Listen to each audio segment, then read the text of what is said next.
Again, welcome to today's webinar, which is a scholarship and career informative session. And I trust your weekend has been going great. And before I give a description about what we'll be doing today, let me also introduce myself to you. My name is Adegbenro, and I'm currently a first-year PhD student at the University of Georgia. And more intro will be done later, but we can definitely connect on LinkedIn, and you can also explore my YouTube channel where I give, scholarship updates. And I would also like to thank Ms. Ojelade and Ms. Sholabomi for taking out time to organize this webinar. It's certainly a very good initiative to, provide valuable information to those seeking graduate school opportunities and to help each one of us to make better career decisions. I am really looking forward to all of the sessions, and I believe most of the speakers are already on board. And also my advice to all of the attendees and everyone who is here at the moment and those who will still be joining is that you should just brace up yourself, put on your seatbelt, and take note of questions you would love to ask.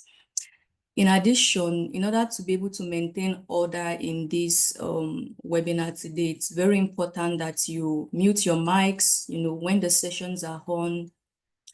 If possible, also, you can switch off your video if you want, but just ensure that your mics are, put off and we don't have unnecessary background noises, coming in when the speakers are talking. And in case you have questions while the session is going on or when any speaker is, giving their presentation, you can do well to drop them in the chat. And definitely after each section, we are going to have time for questions and answers. And at that moment, you would also be called on to, ask your questions. And that is when you should, unmute your mic to speak. So if you're not called on, kindly don't unmute your mic. So today's webinar also will be in 3 main sections. The first part is going to be one of the scholarship sections. So the scholarship is going to be happening in 2 parts. And after the first scholarship section, we're going to have the career session. And after the career session, we are also going to have the part 2 of the scholarship sections. And at the end of each section, like I said, there will be time for questions and answers. And for the scholarship section in total, we have about 7 speakers, 7 plus or 2 thereabouts. But we have 7 scholarships in total that we'll be talking about, and there are definitely things you want to, listen to. And also we have 2 career talks that would also be given in today's webinar. So just stay tuned. And at this moment, I'll be inviting the host of the webinar, Ms. Ojelade and Ms. Sholabomi, to give us more details about the webinar and what we should expect to learn today. Thank you very much.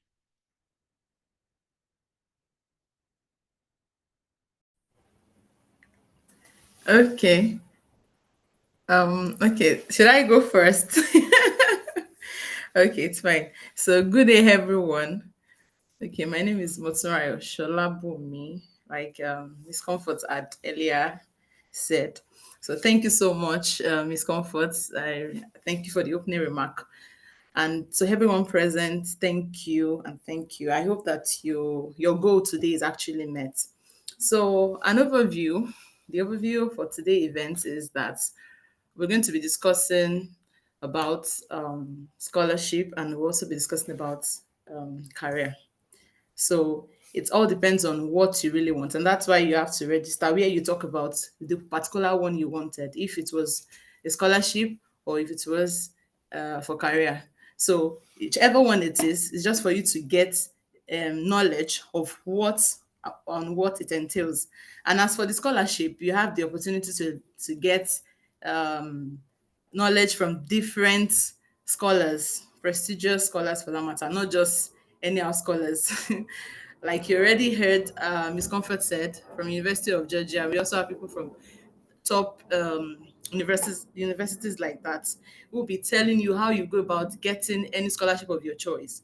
So we are not just putting you in a box of saying US or Canada. So you can hear from someone that got Erasmus, Commonwealth, and Chevening and the likes. And you also, for career section, you also be getting insights as to how you can get a job globally or locally from myself, and also a global talent head at Flutterwave. So you should know you are in for a big thing. And I would not want you to take it for granted. Just get a book and a paper and jot down things that you really need. Do you understand? So thank you, and thank you once again. I don't know if Mrs. Lamy had add something to add to that. Hello, can you hear me perfectly? So you and Yes, yes. Miss Mo and Miss Comfort has said a lot of things.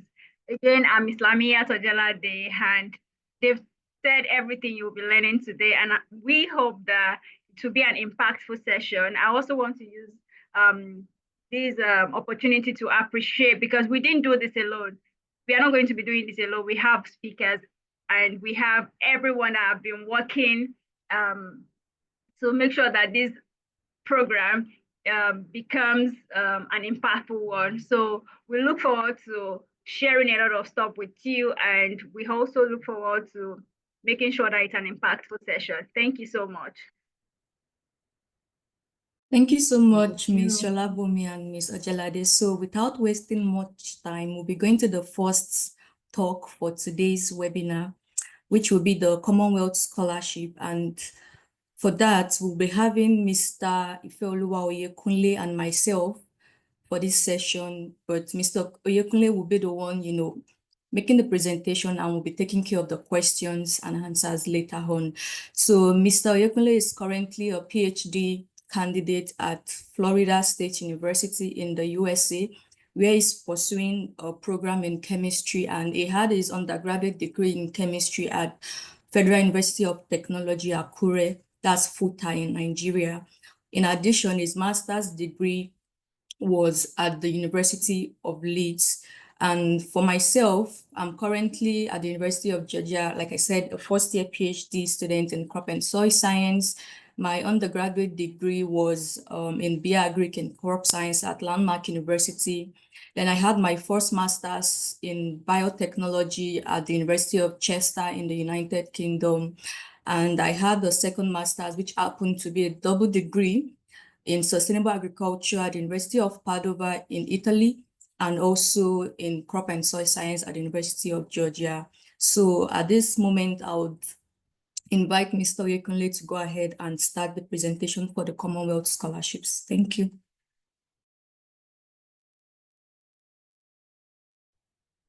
Yeah, sure. Thank you, Comfort, for the introduction, and to the organizers of this webinar.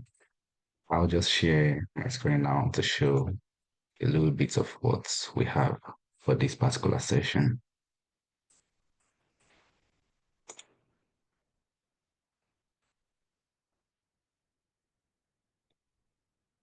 All right, yeah, so I'll be making this presentation on behalf of myself and Comfort. And if there are any questions also after this particular session, I'm sure we both will be glad to take the questions. So this is not, so much in depth, but just to give an overview of what the Commonwealth scholarships entail. It's basically funded by the FCDO, that's the Foreign Commonwealth and Development Office. And since 1959, the CSA scholarship has actually supported over 31,000 alumni, and it's most, especially just to UK schools. Commonwealth doesn't support scholarships to other countries. It's basically UK institutions.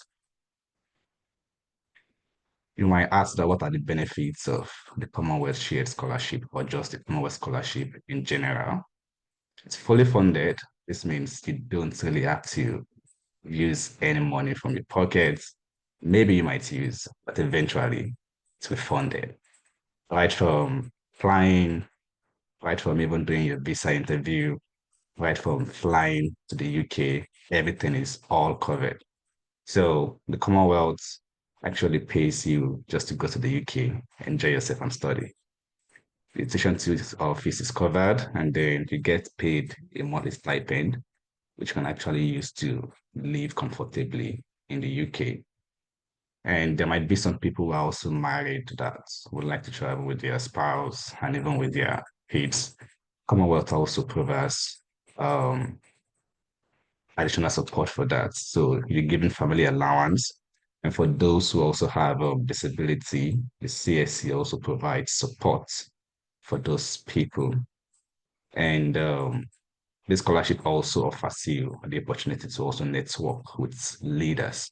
It allows you to also, improve on your professional network. We do have a couple of workshops in London and Manchester whereby you just go to just attend a workshop and you actually improve your skills. You learn to be leaders in sustainable development, which actually goes a long way eventually. And when you get to the UK, also one good thing with the CSC scholarship is that they also provide warm clothing allowance because you would be in the UK around September when it's going for the Commonwealth scholarship, and it's mostly cold. It's always cold then. So you might have probably bought a lot of jackets and everything, even back in Nigeria, wherever one is flying from. But when you get to the UK, they fund you or they just give you money to just go get one clothing, which is a good one. So you don't get to spend all the months in the cold. And you don't have to worry about, so yeah, how do I get one to buy jackets and all of those? Commonwealth also provides that for you. This Commonwealth scholarship, it's mainly offered across six themes that you have here. So they prioritize these six development themes, which is science and technology for development, strengthening health systems and capacity, promoting innovation, all through to access, inclusion, and opportunity. Yeah, you would see that it's not just limited to STEM or like to just STEM. So you also have areas that cut across arts, humanities, and all. That people that even studied political science get a Commonwealth scholarship. So it's not just for those in the science major, it's for everybody. And these development teams are what the Commonwealth actually prioritize. So you're not limited based on what you can study, but it has to still be within this particular development team. So that's what they just want. It's their focus for this particular scholarship. If you are looking at studying for anything outside these development teams, I'm not really sure like they would prioritize that. So, but there are a lot of courses that you can actually study within these teams. I think that shouldn't be a problem. You'll always find what you want amongst these. It's a lot of scholarships under the Commonwealth itself. There are about 7 of them. We have the Master Scholarship, which include the general, the shared, and the distance learning. There is probably not so much time to go in depth into what each of them entail, but briefly, the general scholarship, it's that you have to apply to a nominating body in your own country, and then you apply for admission in a UK school, and you have to go for an interview, and when you probably go for the interview, the nominating body in your own country has to decide or recommend it to the Commonwealth that they want them to offer you the scholarship. For the shared, you don't really have to go for any interview. You are not dealing with anybody in your own country. You're just applying to the UK school. Then the UK school decides if they want to offer you the scholarship, if they want to nominate you. They do that to the Commonwealth, and then the Commonwealth reaches out to you that you have been selected for the scholarship. There's also distance learning whereby you're just in the comfort of your house, wherever you are in your own country, and you're just doing a master's online in a UK school. And you still get paid for it, so it's all good. The PhD scholarships that they have the full time and they have the split sides. The full time is we have those for the high income countries and we have those for the fragile states. And for the split sites, this means that you can actually be doing your PhD back in your own country, and then you can just go to the UK to spend about a year or so just to do research in the UK. I think I've met some split site scholars while I was doing my master's back then. They just probably came from India, from Nigeria, and all just to spend like a year or so in the UK for their research, which is a good one. You get access to a lot of benefits and even instruments you use to facilitate your research. And now they also have professional fellowships for those interested in fellowships. That's also one thing to look into. And now they also have startup fellowship that actually supports entrepreneurs and startups. But in general, it is quite all-encompassing. You have the master scholarship, the PhD scholarships, startup fellowship for those interested in business or innovation, and also for those who want to build a professional career too. They also have that. So what makes you eligible for the Commonwealth scholarship? You must be a citizen of a Commonwealth country. If you're not a citizen of a Commonwealth country, you're not ideally eligible for the Commonwealth scholarship. And you must be classified as a permanent resident in any of those eligible country. They also want people that ordinarily won't be able to afford to study in the UK. If you probably can afford to study in the UK, the Commonwealth probably would just be like, okay, well, you can just go and study in the UK and just pay. But there's a part of the essay whereby you have to demonstrate that you can't study in the UK except you get this scholarship. And that's where you write a personal statement indicating, that you're probably from a financially disadvantaged family, and you need the scholarship to be able to study for your master's in the UK. You need to hold at least a second class offer, or there's some people also with 2-2, whereby a master's can actually augment for this. During my time, I had people that had, 2-2, but they also had some master's certificates, so master's degree. With that, they could actually go for another master's under the Commonwealth shared scholarship program or this Commonwealth scholarship itself. And there are people with first class, with 2-1 and all. But in all, it's not really about the grade alone. They're looking at the profile altogether, your leadership ability and all. They all come into play. To be selected for this scholarship, there are 3 main things that the Commonwealth Scholarship Selection Committee look at. They look at your academic merits. They look at your transcripts. They look at your grades. They want to see people that are actually motivated, who have been doing well in the bachelor's.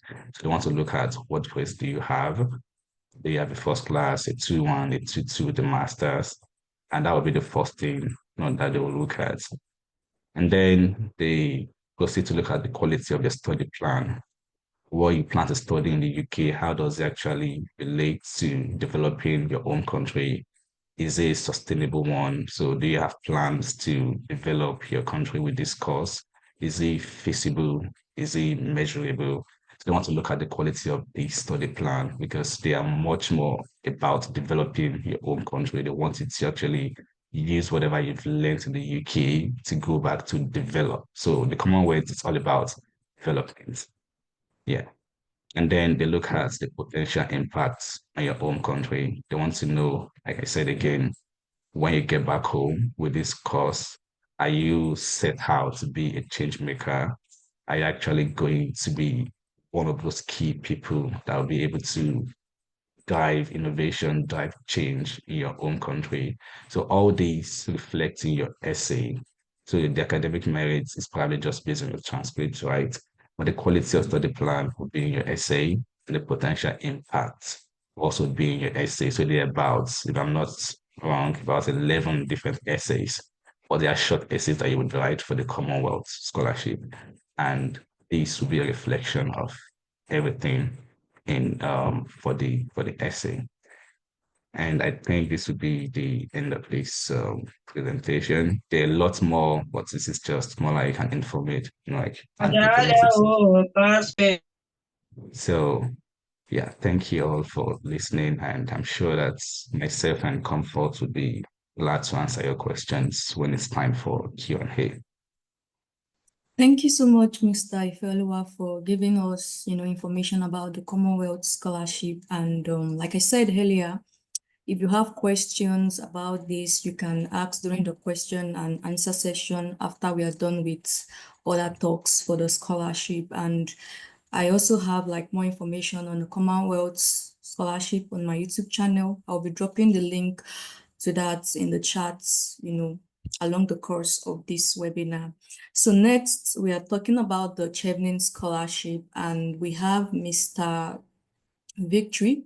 So Scholar Victory will be walking us through, the details on Chevening Scholarship, and is currently pursuing his master's in food science and nutrition at the University of Leeds in the United Kingdom. And during his undergraduate, he pursued a program in food science at the University of Calabar in Nigeria. So in the next 10 minutes, Scholar Victory will be walking us through the Chevening Scholarship, the application period, the country of study, the requirements and everything, maybe not everything, the major things you need to know about this scholarship. So over to you, Scholar Victory. Thank you.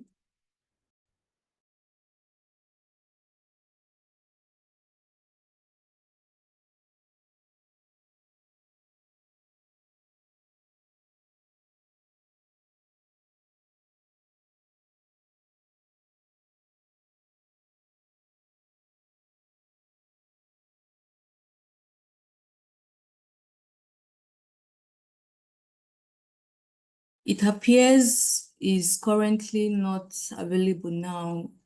Can I know if the next speaker, Mr. Joshua Adeleke, is available? Maybe he could go ahead with his own section. Yeah, Madam Comfort, yes, I'm online. Oh, okay. All right. Thank you so much. So, Mr. Joshua will be walking us through the Erasmus Mundus Scholarship. So just to give a brief introduction, he's currently pursuing his PhD in mathematics at the Illinois Institute of Technology here in the United States, and he had his master's program at the University of L'Aquila in Italy, and also Brno University of Technology in Czech Republic. And that was in mathematical engineering. His undergraduate was in physics/education at the University of Nigeria, Nsukka in Nigeria. So we would allow Scholar Joshua to go ahead and talk about the Erasmus Scholarship. Thank you. Thank you very much, Scholar Comfort. I appreciate you dearly. Thank you, other speakers and participants. So, very quickly, I've been given 10 minutes and got to demands. I keep to the time. And it's like I call this, it's just scholarship opportunities in Europe, but an insight from, maybe I'm going to call myself an ex or a former Erasmus scholar. And so, not to bore you with a lot of story, a cock and bull story, just capture these on the few slides, my talk on the few slides, overview of scholarship opportunities in Europe. I think this is quite vague, right? So because other scholars and like my previous scholar just made mention, he spoke relatively explicitly in regards to the Commonwealth scholarship, if I didn't get that wrong. And maybe to be more streamlined, I would talk about my journey as an Erasmus Mundus scholar. Started at the University of L'Aquila in Italy and had some kind of summer training at the University of Lille, Cité Scientifique in France, and then proceeded to the Brno University of Technology in Czech Republic to, for the second part of my master's degree program. And maybe I will then give recommendation why Europe is a great choice for education. And I hope this won't contradict my present position as a PhD candidate in the US, since if I could give recommendation why Europe is a great choice, for higher education, and why am I here then? Well, but everything is relative, like Einstein once said. So why or what is Erasmus? What's Erasmus Mundus? It's an European Union program promoting international mobility in its entirety, fully funded scholarship for master's and doctorate degree. Well, I think I should put a comma on I should have put a comma on, what was it called? What would I say right now? Some maybe reservation in regards to the doctoral program, because I think over time, in recent time, I don't know of any Erasmus Mundus doctoral fellow, but yeah. So, but it's just there. And just like the former scholar said, this scholarship opportunity also, cater for tuition, travel, and a monthly stipend, and it's open to students worldwide. Like the previous scholar said, who made it know that you have to be a member of the Commonwealth nation, if that's correct. But this is actually open to everyone, regardless of where you're from, either your country belongs to the Commonwealth or no. And as well, it also offers multi-country education and international exposure. Maybe for some of us that didn't like traveling or relatively like traveling, we're able to like maybe 6, 7 countries, and I know some places are able to like 10, 20, depending on how your strength avails you. And for me, maybe I don't want to be more streamlined, but for me, studying at the University of L'Aquila, there was heavy focus on mathematical analysis and PDs, and that actually informed my decision to pursue a PhD in mathematical analysis and in mathematics with every specialization in mathematical analysis and PDs. And I can tell you, like the moderator, also made known she had a training in Italy. So she would agree with me that Italy has a rich cultural and academic exposure. And I can also tell you, I mean, for those who are in the sciences, but I'm trying not to weigh so much, towards it. But we have faculty or members of the faculty with expertise in modern mathematical research, and as well we have a notable Erasmus community support. And while at the Berlin University of Technology as well, I can also outline some of the things, advanced, I was supposed to advance coursework in category theory and function analysis. What this means, forget about that. But I'm still trying not to be not to very much streamlined. And so most of the faculty members that I had experience with at the Berlin University of Technology were mostly members of the Academy of Science in Prague. And I can also tell you of research opportunities and conferences, getting to meet with notable scholars in that discipline. As well, you can also imagine, Czech is one of those beautiful countries in Central Europe. So there's this unique cultural experience, the cultural blend in Central Europe. And practically the question, move to the benefit of studying in Europe. Like I would say again, these points are very much localized just from my own view. So you're bound to, corroborate this or falsify some of my claim, but regardless, just from my perspective.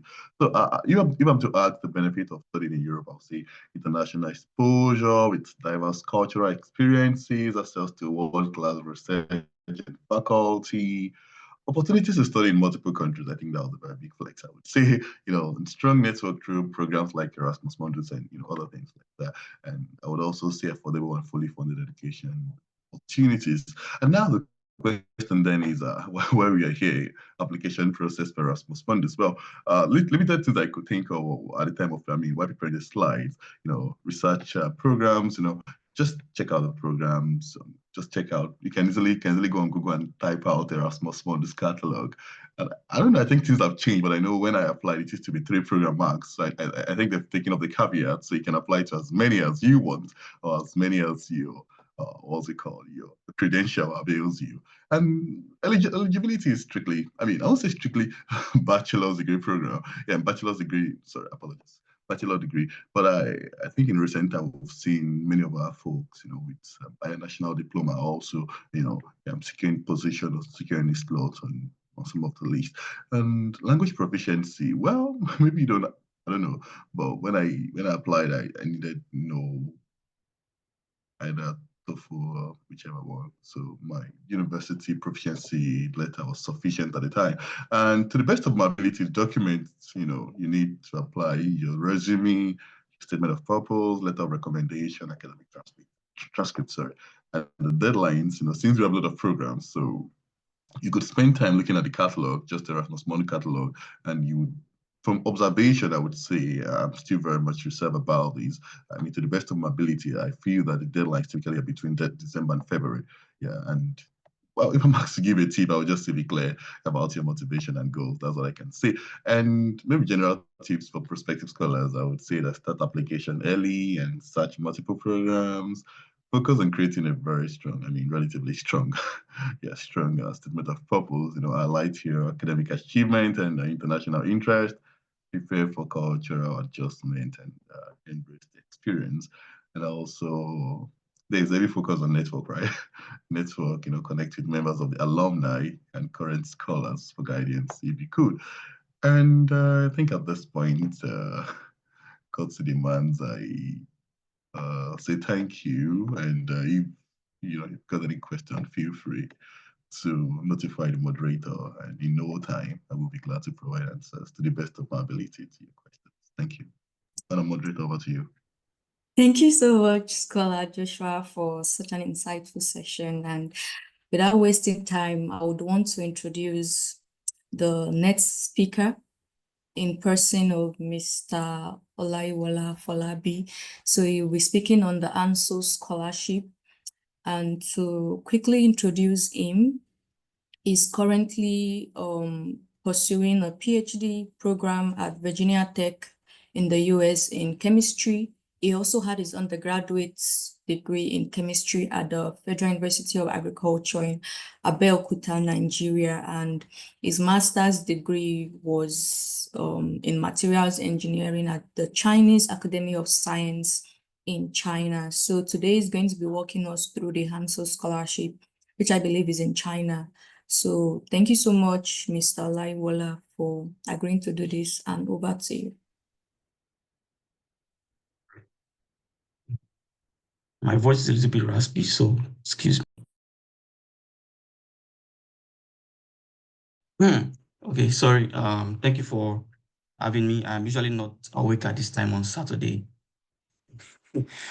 Yeah, but it's all right. Thank you for the nice introduction.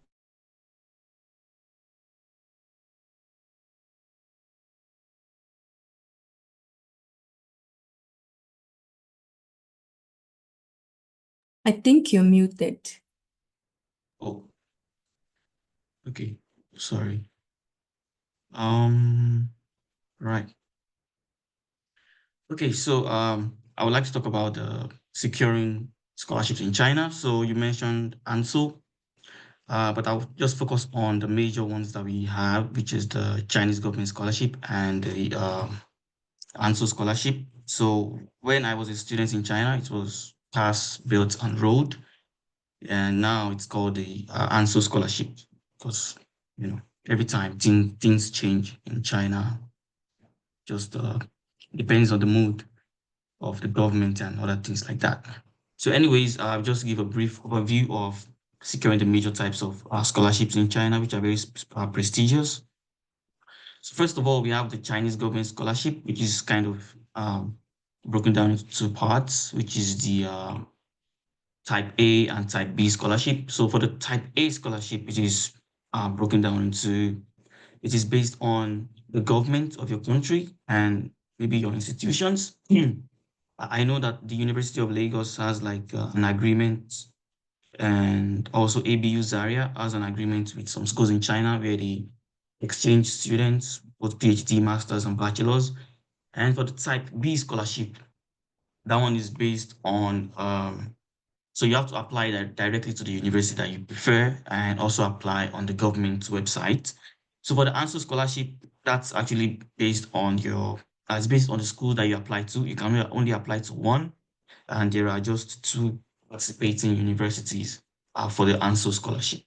So I would just say that you don't need to be, it is not by force to be a member of the Commonwealth to apply for a scholarship in China. And these are just like three major ones, or I should say two major scholarships in China. We have several others which are like controlled by the universities themselves. And it is not a must to have a 2-1, which is or a second class upper, which is usually the benchmark in most schools. I think the major thing in China would be to be interested in doing research. That's like the major. That's what the Chinese government scholarship is more concerned about. So yeah, for the first one, which is the Chinese government scholarship, it is actually broken down into different parts. So we have the PhD, which could be in Chinese or in English, and it's 4 years. The master's, which could also be in Chinese or English, and then it's 3 years. So let me just clarify that master's in China is 3 years, which is the bad news for a lot of people. They don't want to spend 3 years doing a master's. While I understand that, so I would just say the first year of the program is to take your classes, and learn Chinese for a semester. You don't learn Chinese for a year. And the classes are not that hard. It is just basic Chinese. If you are studying in English, if you're not studying in Chinese, if you're studying in Chinese, then you need to go in depth, which is normal at least. So then the other 2 years of your master's is for you to do the research, which is quite intense if depending on the school that you go to. Then we have the bachelor's degree for those that want to apply for bachelor's, which is mostly in Chinese now. Before, they used to allow people to get this scholarship without having any knowledge of Chinese. But I think now they have updated the requirement to being able to speak the basic level. The basic level is actually very easy. And I took classes at the basic level, and my Chinese may not be very fluent anymore because I've not been in China for 2 years now. And then we have the non-degree program and the foundation program, which are like based on your government and the embassies. And then we have the scholarship coverage, which which is mostly full scholarship, sometimes partial scholarship. So no tuition, you have a free accommodation, you don't have to pay for accommodation. I don't know if people in Commonwealth have to pay accommodation, but I'm not sure. But anyways, your accommodation is free, and then you get a stipend, like 2,500 RMB or Chinese yuan, and the master student gets like 3,000, and the PhD students get 3,500. So this is for the Chinese government scholarship. And one thing I need to say is the deadline is actually soon for those who want to apply for the scholarship. The deadline is February 15th, 2025. So if you're not like, if you want to apply, you should start getting your documents. In fact, you should have started now. And yeah, the insurance is also covered, which is mostly for everybody. And there are age limits.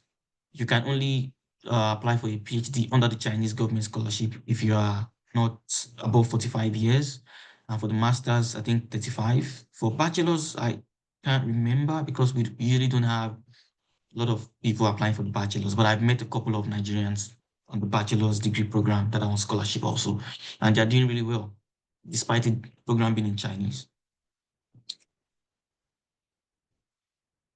Trying to change my slide. I don't know. Okay. Sorry about that.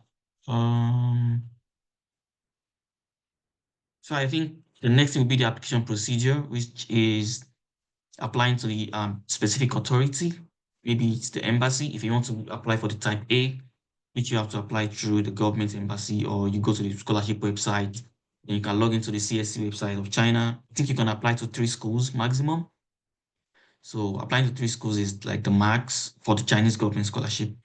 And then you have to apply, you have to go to the specific school that you like, then apply there also. And I think one major thing I need to emphasize is you need to get like an acceptance certificate from the school you're applying to first.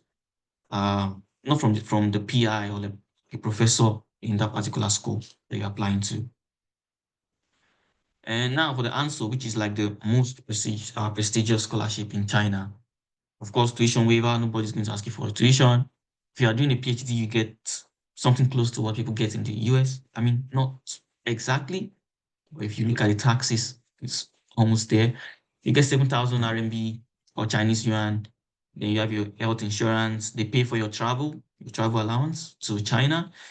And they also cover the residence permit, which is something that you need. For the master student, you get your 3,000 Chinese yuan for a year.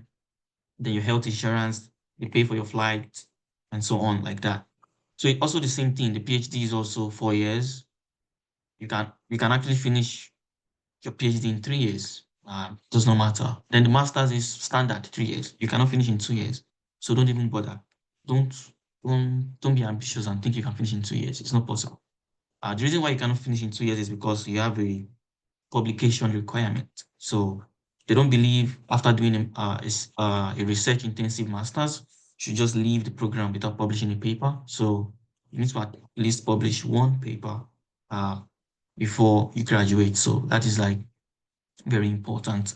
I think the requirement is being dropped by most institutes now, but still you need to spend your 3 years before you graduate. So one thing about this scholarship is that it is being handled by 2 different universities. So the first one is the University of Science and Technology China, which is the USTC.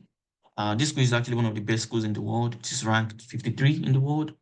Sometimes it can go up to like 40, number 40 in the world. It's a very, very top school. In fact, there's a saying that this university builds students for the United States, because if you look at most of the top faculty members in the US, most of them actually graduated from this school, which is the University of Science and Technology China. It's a very top school, and the research there is it's crazy. I can use that word. So they have just the basic science stuff. This school is just basically for sciences, and I think they have social sciences also. And it's a very good school, as you can see. The rankings are like off the charts. If you go to this school, you can go to any school in the US when you're done. Any university will be, happy to have you. And apart from this school, we have the second one, which is the one that I attended, which is the Chinese Academy of Sciences, which is one of the best schools in the world. If I can say that. It's also like 50. And what makes this school special is that it is not a conventional university like USDC or the normal universities that you see everywhere. This school is actually an institute-based university, which is not a conventional one like the University of Lagos or like Stanford University. That's a university. This is a research-based university. We have like maybe 1,000 undergraduate students, because undergraduates are not really admitted into the school that much. It is mostly masters and PhDs, and you can see we have like 9,000 professors in the school. So if there are 9,000 professors, you can imagine how many PhD students that are here. So it's a very huge school, a very big program. You enjoy your research here if you love research. Yeah, you do research to the point where you probably get a PhD or become a faculty member after. And I think another thing about studying here is that it's in the capital, but you have the opportunity to move out of the capital after your first year or first 6 months, which are like the time for, if you're doing a master's, you spend 1 year in capital, which is Beijing. And if you're doing a PhD, you spend 4 months or 5 months in the capital before moving to your institute, which can be anywhere in China. You can decide to go to a much relaxed city where things are not as expensive as the capital, which is normal. So the deadline here is also February 15th. So, but the timeline here is, first thing is documentation. So you need to do a medical. So they need a medical in China. They want to see that you are of good health. They want to know just basic health stuff, your blood type and all those things. And then background check, which we call a police report. Because China is very, very safe. You can walk around at 3 a.m., 4 a.m., 1 a.m., 2 a.m. You can take the bus at any time. And you can do whatever you like at any time without fear of anything happening to you. So they run a background check on everyone to make sure you're not going to create any problems in the country. So you have to do a police report, which is what we call it in Nigeria. You have to get a police character certificate and then use it to apply. Then the other part is the most important one, which is choosing the university that you prefer or the institute. Then you have to secure an advisor. So this is the most important part for applying for the ANSO scholarship. You need to secure an advisor first. So someone needs to accept you into his lab, give you an acceptance letter or give you a verbal acceptance. Then you have to come up with a research plan. So you have to write a research plan of what you intend to do. So it does not have to be something about your country, because that's not the aim of the scholarship.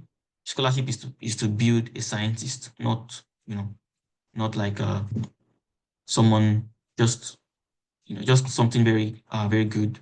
Just write a normal research plan. It does not need to be perfect. Just write something that is okay. And then we have the blind review process where your application is going to be reviewed without your name. And sometimes, so I heard now, because the scholarship is getting lots of attention now. Now there'll probably be an exam or an interview process. So during my time, there was no exam or an interview. You just need to secure an advisor and you're in to the program just straight away like that. So yeah, so that is everything about the ANSO scholarship. As I said, you don't need to have a second class upper, but it is good. It's actually good if you have it. or a first class, it is fantastic. But you do not need to have a second class upper. You can have a second class lower, and if you have a third class too with good research experience, you can get the ANSO scholarship. Though the chances are not as high as if you have a better grade, but if you have that, there is no discrimination in China. The most important thing for applying to China is be interested in research. So yeah, that's all. Thank you very much. If you have any questions, please feel free to ask. Thank you so much, Scholar Falabi, for all the details you've shared concerning scholarship opportunities available in China. So if this is what interests you, you should definitely have taken note of all he has said and, start preparing your application after now. So yet again, if you have questions, drop them in the chat box and don't just keep this webinar to yourself. If you have friends, do well to share, post the link on your, WhatsApp status or whatsoever social media platform that you have access to. So next up, we'll be talking about the PTDF scholarship, and we'll be inviting Scholar Yusuf to give us details about this. So he's currently pursuing his PhD program at Florida State University in the United States in chemistry. He had his undergraduate degree in biochemistry at the Kaduna State University in Nigeria. And through the PTDF scholarship, I believe, he pursued his master's in biotechnology at the University of Nottingham in the United Kingdom. So in the next 10 minutes, would welcome Scholar Yusuf to walk us through the PTDF scholarship. Thank you.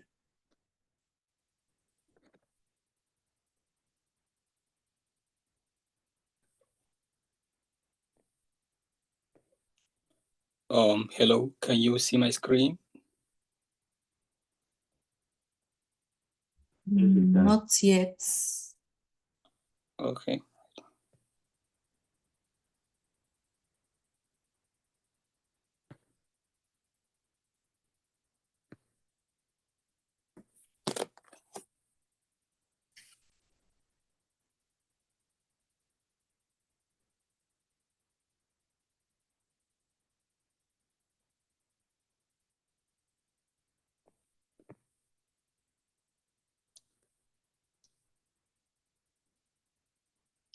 Okay, can you see it now? Yes, we can. All right. Okay, thank you so much for the introduction. So as you mentioned, I'm Yusuf Mohammed. I actually did my undergrad, in Kaduna State University. Then after that, I moved to United Kingdom, for my master's, where I obtained, like MSc in biotechnology. And then I was sponsored by PTDF, like to go to United Kingdom. Then after that, I moved to the United States for my PhD in biochemistry at Florida State University, which is, where I am right now. So today I will just be talking, like briefly, about PTDF scholarship. So PTDF, is an organization of is an organization that is related to Nigerian oil and gas sector, and one of the goals of PTDF is actually to train graduates, professionals, as well as technicians, for the Nigerian oil and gas sector. So part of this goal actually is to give scholarships, to Nigerians, and that's actually how I get my my scholarship. So let me briefly talk about the scholarship itself. So PTDF scholarship, is divided, into local and overseas. For the local, they can sponsor you, like in any Nigerian universities, and for the overseas, they only sponsor people to United Kingdom, Malaysia, France, as well as Germany.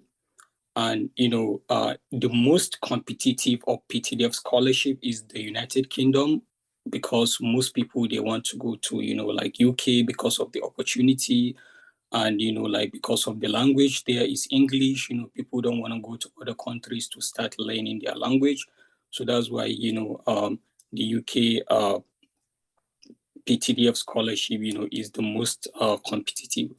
So now the question is, when do PTDF, starts application?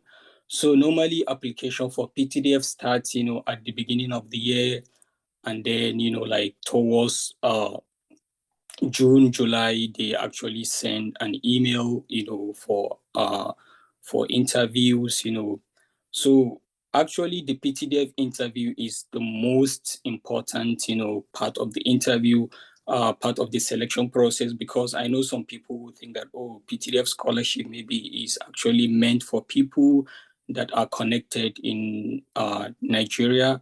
And I'll be honest with you, I actually don't know anyone in Nigeria, like when I got PTDF scholarship. And to the best of my knowledge, I think PTDF scholarship is strictly based on merit. But what's the problem? I think the biggest challenge in PTDF scholarship is there are a lot of Nigerians applying for this scholarship, and they only have like like limited slots for applicants. For example, like for the UK pathway, they only select 3 people per state for masters. And this the same thing with Malaysia, if I can remember, like they for each of these countries they select 3 people.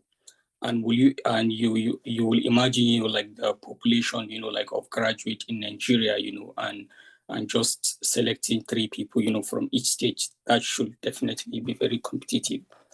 So for France, I am actually not, familiar with French scholarships, but I think for France and Germany, what they do is is a partnership, because I don't think, PTDF, pay tuition fee when you are going to study in France and Germany. So when you get the scholarship, you apply to, either a French university or a German university.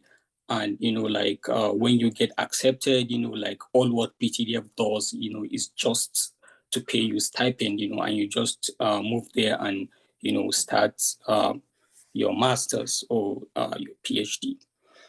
So now, when considering applying for PTDF, actually the most important thing to know is, okay, what documents, do I need, to apply for PTDF? I think the application process is not,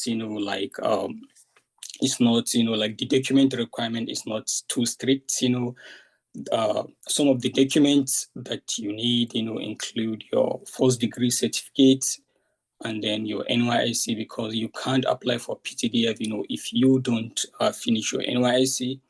And then, like your O-level, is really important, especially, like mathematics and English, you have to get, like some good grades, in those subjects, to be selected. And then, like make sure that, like if you are going for, or if you are applying for PTDF scholarship, you have a passport, with you. And then, you also need local government identification letter to actually tell, like where you are from your state. And then for PhD, you need a master's degree to apply for PhD. And then, another thing that you need to put into consideration is evidence of membership in professional associations will definitely help you when you are applying for PTDF scholarship. So now, what's the selection process, and the criteria? As I mentioned, like PTDF is strictly based on merit. Some of the things that will help you to get selected for PTDF scholarship include, like your publications.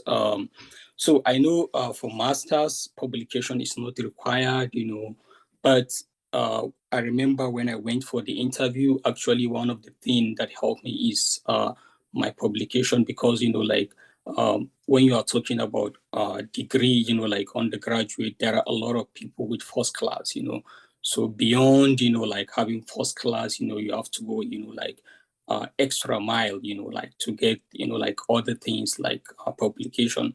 So if you are considering applying for PTDF scholarship, please make sure that, like you publish a paper in your undergrad.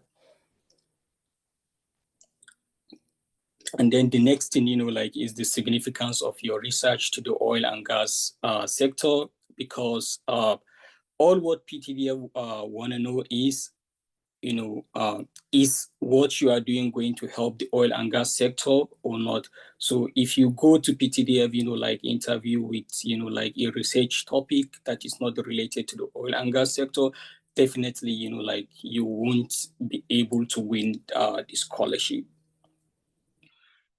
And then, as I mentioned, like your publication also, should be related to oil and gas. So if you're going there for, like an interview, make sure that, like your publication is related to oil and gas, so that, like you can tell them that, hey, this is what I've done in Nigeria, and I want to build, like from where I stopped, when I get the scholarship. So, PTDF scholarship, like they both sponsored masters and PhD. So I actually, like I just finished talking about some of the requirements for masters. As I mentioned, like being a first class, like is a requirement. Forget about second class lower to be second class upper. I think if you have second class upper, it's very difficult for you to win a PTDF scholarship. For you to, like to be considered for this scholarship, definitely you must have a first class. And then, the next thing is your statement of purpose. You have to actually streamline, your statement of purpose to solve, like Nigerian oil and gas sector problems for you to be considered for the scholarship. And then, when you want to apply for the scholarship, after filling the online form, it will ask you to verify your national identity number. So if you don't have national identity number, you cannot apply for PTDF scholarship. So just take note of that. That is a requirement for PTDF scholarship. And then I know, like most of you guys are interested in masters, but I think the only difference between the PhD and the master's requirement is, for PhD requirement, you need, like a proposal, like you need to talk about, like what you have done in your master's, use, like the research, use the data, like from your master's, research as preliminary data, and then, like develop a proposal so that you can convince PTDF to actually sponsor your PhD. So again, before I finish up, I just want to mention that, like most of the master's scholars, like that, like benefited from PTDF, like they have high, like chance of, like getting PhD, like scholarship. So whenever you go there, like let's say, for example, you do your master's in the United Kingdom and your research is related to oil and gas. So what you need to do is, when applying for the PhD, use, like the data from your master's research as a preliminary data, and then build a proposal. If you go there, tell them that, hey, I did masters, like in United Kingdom, and like this is what I want to continue working on, like if you offer me the PhD scholarship.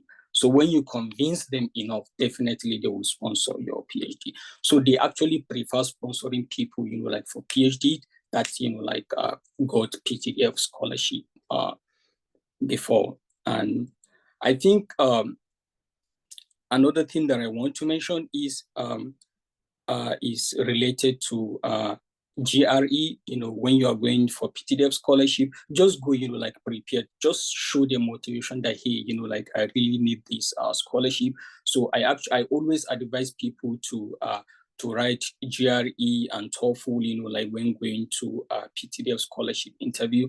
So sometimes, they might actually not really tell you how they actually grade, the scholarship interview. But part of it is actually motivation, how motivated you are, how inspired you are to actually solve, Nigerian oil and gas problems. And then part of it, what they want to see is, you really needing the scholarship, for you to prove that, when you show them that, hey, I even did, TOEFL, or, graduate record, exams, to be honest with you, they will definitely consider your application for the scholarship. And I think that's all that, I have for you guys. Thank you so much for giving me the opportunity to talk about the PTDF scholarship. So when you have, any question, you can just reach out to me, I will be more than happy to answer the questions. Thank you so much, Scholar Yusuf, for taking out time to walk us through the scholarship. So before we move to the career session, now we'll be taking questions. So far we've had 4 speakers for the scholarship session.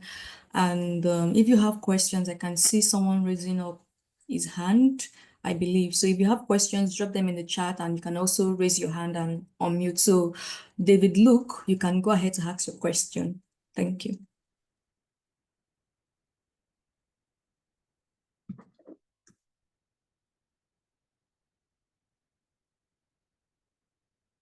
David Luke, you can go ahead, please unmute yourself.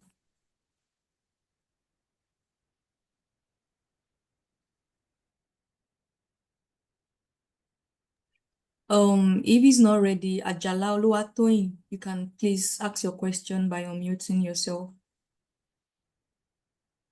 Thank you. Okay, good evening. Can you hear me? Yes, we can. Okay. My name is Ajala Oluwatoyin. And I have a Can any question. Hello. Go ahead, Toyin. Okay. So I applied for a straight PhD. By the way, I'm a graduate hear in industrial chemistry at Federal University of Technology, Akure. So earlier this month, I applied for a PhD in chemistry, right, at the US. But at the moment, I've not started NYSC. From how it's going, seems to be mobilized around January or February. And I actually plan to complete service here.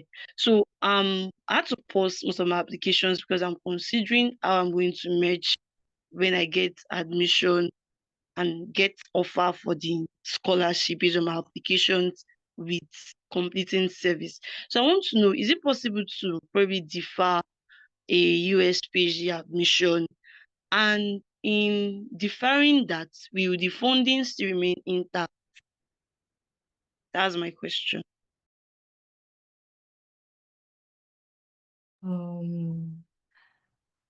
I would say that it might be university specific and funding specific. So you might have to reach out to the university and also reach out to the professor, whoever has offered the funding to you, and explain your, situation to them.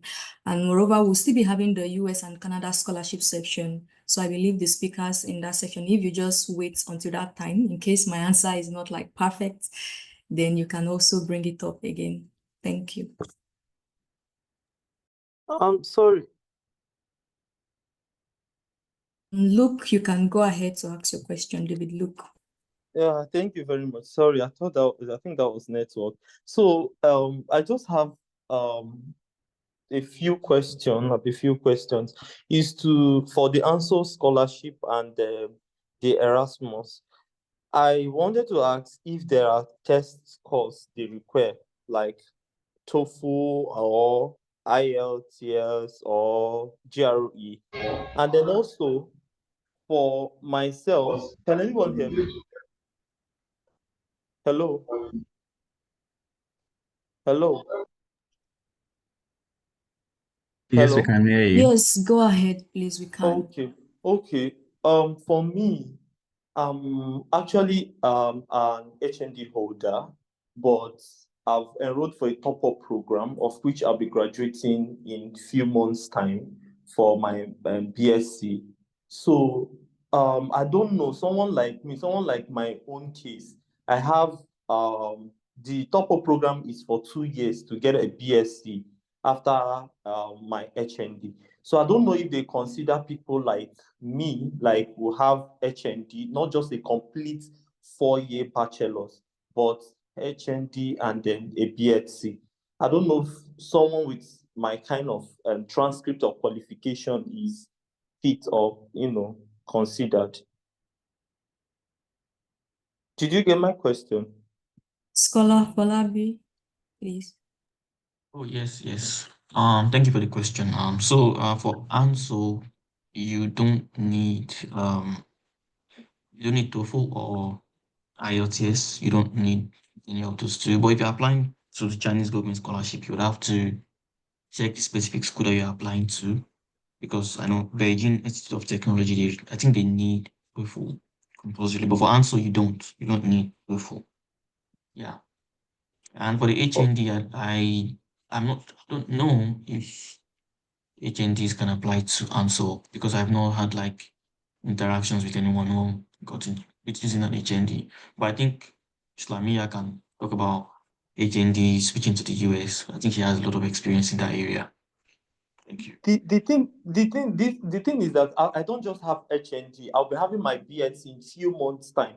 But my major concern is that my BSc is through a top-up program, like 2 years program, of which my transcript will only be 2 years. Mr. Whereas David Luke, No matter, thank you're a you for your star. question, but You have any change in the BSc, you're a star. I just want to know. we have other Yeah, you people can on ground apply. to ask Doesn't matter. questions. You can reach out to the host personally later, to get detailed information about this. For sake of time, please, Sunday Kaura, can you ask your question? Thank you. Madam Comfort, can I? All right. Good evening. Can you all hear me?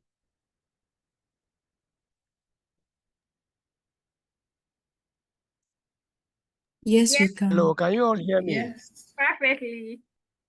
All right. My name is Sunday Kaura. I am a laboratory technologist at the Veritas University, Abuja, and I'm in the Department of Medical Biochemistry, and also on parallel appointment in the Faculty of Natural and Applied Sciences. I've worked for 7 years as a laboratory technologist, and I'm an HND holder in science, laboratory technology, biochemistry, Please, can you microbiology. ask your question? Thank you. I want to ask is that at the answers scholarship, I want to know if it is the HND, what are the grades? Is lower accepted or upper, or is it distinction? That's what I want to confirm, please. Okay, thank you, Scholar Falabi. So for the answer, the major thing is just get an advisor. That's the major thing. Of course, the grade is going to come into place, but the most important thing is first to get an advisor first, and just show that you are interested in doing that specific research. That's the main thing, because you'll be spending 2 years to do research. That's what they are looking for. They're not really after your grades. Thank you so much, All right. Scholar Falabi.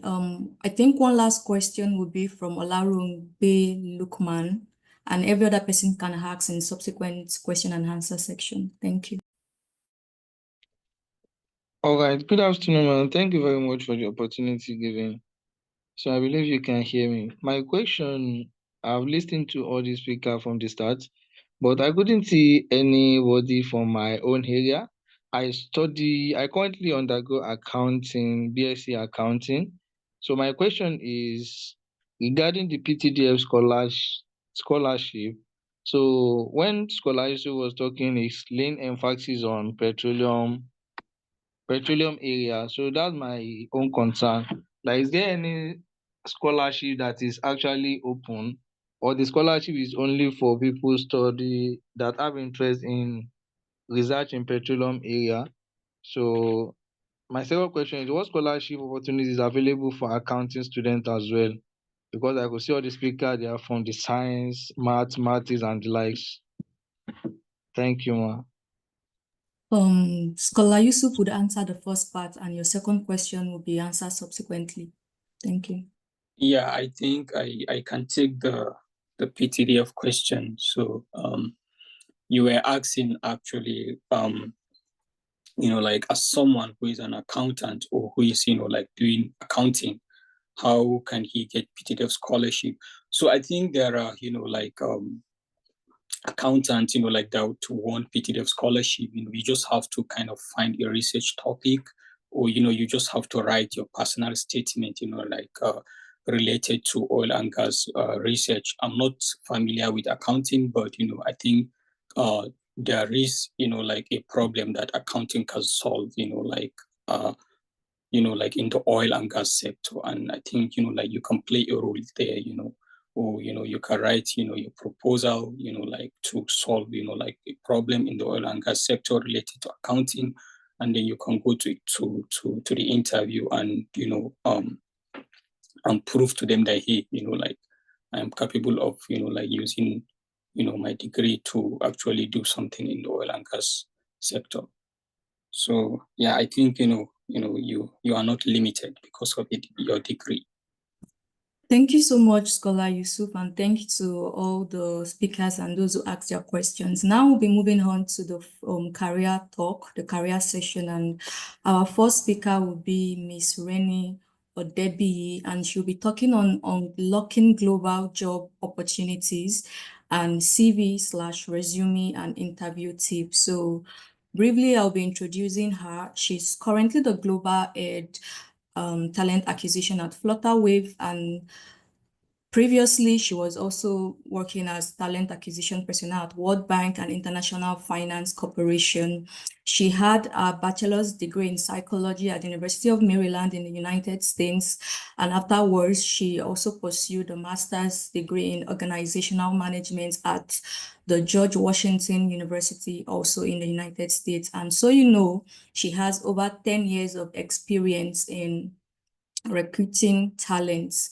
So thank you so much, Miss Rennie Odebi, and over to you. Thank you so much, Comfort. Good morning, afternoon, everyone. Thank you so much to the organizers for having me. I am very conscious of time, so I'm going to try and give you as much information as possible within the time frame that I've been given. But first of all, congratulations to all of you. I'm glad that you all have taken out time on your Saturday to be here. I'm going to share my screen because the first thing I want to talk about is your resume. What essentially is your resume? Can the host allow me share screen, please? Thank you very much. Let me know when you can see my screen. Yes, we can see now. Yes, we can. Okay, perfect. So I'm going to walk you through this generic template, and then I'll use somebody's resume as a sample. But essentially, what is your resume? Your resume is a one-pager describing who you are, what you've done, what your achievements are, but also a way for you to put your foot through the door to describe what it is that you're looking for. Now, a lot of times when I see a resume, I spend 95% of my time looking at resumes. I always tell candidates, when you're applying for a job, you need to remember that the recruiter has 60 seconds to look at your resume and determine whether or not you're a fit for a job. So the question here is, in 60 seconds, what can you tell me? So the first thing when I'm looking at your resume, I'm looking at your introduction. This should include things like your name, your address. How am I going to reach out to you? I've seen people submit resumes and there's no email address, there's no phone number. So even if I want to move them forward, I have no way to contact them. Little detail, but very important. The next is, what is it that you're looking for? What is the summary? Are you looking for an opportunity in finance, economics, oil and gas? What are the skills that you bring to bear? So if somebody says, okay, again, in 60 seconds, how would you define yourself? This is what that objective is. Then the next thing is speaking to your qualifications and experience. And the two resumes that I'm going to show you, one is for a recent grad who has no experience, and the other is for somebody who has very minimal experience. And whilst there are very few differences, it's also to help you understand that never minimize the experience that you have. Even if all you have is experience from school, it's still relevant. You're learning something. At the end of the day, what you're highlighting are the skills that you have developed. And you'll be surprised at how many skills you develop through your coursework, through the work with your teammates, through the individual research that you do. We'll talk about your experience, your education, and then your skills. So I'm going to move over first to somebody's resume here. Now, this person is a recent graduate. As you can see here, the first thing that they've done, they've put their name, they've put their address, email, and phone number. Now, one thing I want to point out, because I know everybody on this call here is looking for international opportunities. One key difference with resumes that people tend to note is when it comes to address, how much information should you list? If you're applying for international opportunities, one thing I must stress is please do not include your full address.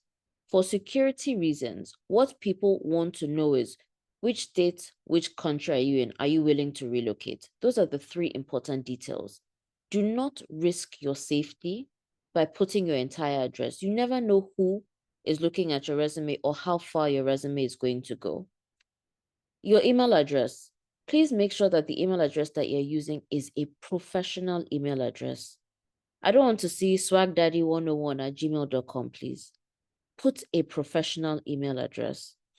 Your phone number, make sure it's the phone number that is reachable. Not that we're calling and nobody is able to get a hold of you. The last thing I would also recommend is LinkedIn. Now, I can spend a whole hour talking about LinkedIn on its own, which is a whole different session and topic.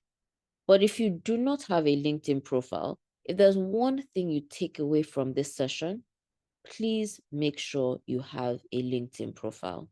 Go and create that profile. Again, I'm not expecting that on day one, your LinkedIn profile is going to be a superstar profile, but start from somewhere. I'm going to put Islamiyat on the spot because she has heard my spiel about these things too many times. But I always tell people that if there's somebody that I'm confident enough to say, go and ask her about how to switch, I'm sure that she can tell you about it. But LinkedIn, I can't preach enough about it. Moving to the next part, as you can see here, the person here has given a 1-line summary of what it is that they're looking at. So their interest or area of expertise is online advertising and marketing. And they've stated here that they're recent graduates. So immediately when I look at their resume, I know I'm not looking for somebody that has 5 years of experience. I know from the jump that they are a recent graduate. And they've put here, determined young professional with a bachelor's degree, focused on marketing, few skills, interpersonal skills, proficient with Microsoft Office Suite, analytics, result-oriented languages. Perfect. I've gotten enough about that candidate and I can read it in 2 seconds. I still have how many more seconds? 58 seconds left. Next is education. Now I'm going to switch between the 2 profiles so that you can see how education is listed. But given that you're a recent graduate, have less than 3 years of experience, your education really is the foundation that you want to highlight here. That's what you're bringing to bear. So you want to be sure that you're putting, what is your degree? Where did you get it? What year did you get your certificate? What are the courses that you've done? You know, I'll use myself as an example. When I was introduced, they spoke about my master's degree, which is in organizational management. A lot of people ask me, what is organizational management? Even when I was applying for the degree, I had no idea what it was. But if I start to list the relevant courses I've taken underneath that degree, then it starts to make sense when I'm applying for certain jobs. So I can tell you that I've done courses in strategy, I've done courses in talent, I've done courses in leadership, I've done statistics, I've done economics. And so what I've communicated to you is the breadth and depth of the courses that I've taken. Now, here, another section here for somebody's resume is also key accomplishments. And one thing, the reason why I put out this specific section is because your key accomplishments can be educational. Were you given an award in school? Are you the best graduating student? Are you the highest achieving student? What recognitions have you gotten? Those are your accomplishments. Again, do not downplay the accomplishments that you have. Now, using education here as an example, I heard people talking about having an ND, having an HND. Absolutely no reason why you can't list them here. Talk about what it is that you've gotten, the name of the educational institution that provided it to you, and the year that you achieved them. talk about your skills. If it's mentorship, collaboration, research, analytics, finance, mention it here. And then we dive into professional experience. When you're listing out your professional experience, the first thing you do is list the name of your employer. Then you talk about the location. Where are they based? Don't just say Nigeria, Lagos, Nigeria, Ogun State. Doesn't matter where they are. List the specific location. One key part that I tend to tell people is really important. Add a one-line description of the company. Don't always assume that people know who, what, where, or why that company exists. A one-line description say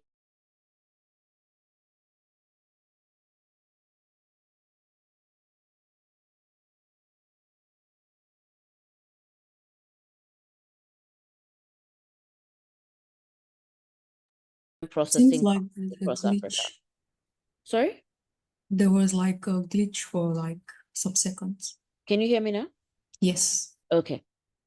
So if I'm using Flutterwave as an example, the one-line description is Africa's largest payment processing company, worth $3 billion. One-liner. But I've been able to highlight what that company does. So at least somebody who's reading my resume, whether or not they're familiar with the company, understands the scope, the breadth of that company.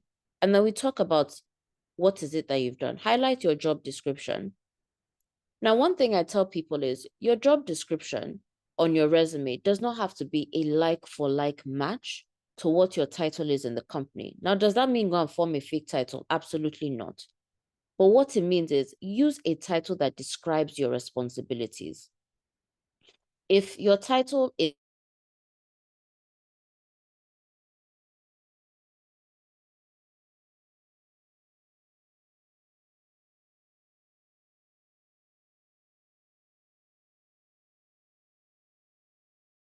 me? Can you guys hear me? Sorry, there's a Yes, security we can setting hear on my you. laptop that time is out. So if you can't hear me, I'll be back in a few seconds. Okay. So insert the job title, then talk about your key responsibilities. What have you done? Now, a lot of people, a mistake they make here is just copy and paste from the job description. I'm not asking you for the job description here. I'm asking you, what have you achieved? What are your responsibilities? What are you doing on a day-to-day? Because you never want to put something in your resume that if you are asked in an interview, you cannot speak to. So make sure everything you're listing, you can speak to exactly how you contributed or handled that responsibility. And list your achievements. Was able to bring the budget down by 10%, was able to service 5 customers in the space of 4 days. List the numerical achievements that you've achieved. After all, we all know that data rules the world. Nobody argues with data. Numbers tell the story. So never forget that. And make sure you pay attention to the tenses used. If it is a job that you are no longer in, make sure you use your past tense. Little details, but very important. Because even that alone communicates to me your attention to detail, which is something that regardless of what sector you're applying to, is something that people are looking for or are interested in. And then don't forget to list your additional experience, your leadership skills, your extracurricular activities. Have you been a student leader? Have you been a representative on a council? Have you been a volunteer for an organization? List those things here. Those things are just equally as important. Again, things like languages. If you speak more than one language, list it there. But is it relevant to the role you're applying to? That's something that's important. I can list that I speak 20 languages, but if none of them are going to help me in the role that I've applied to, then it's dead space. There's no need to list it there.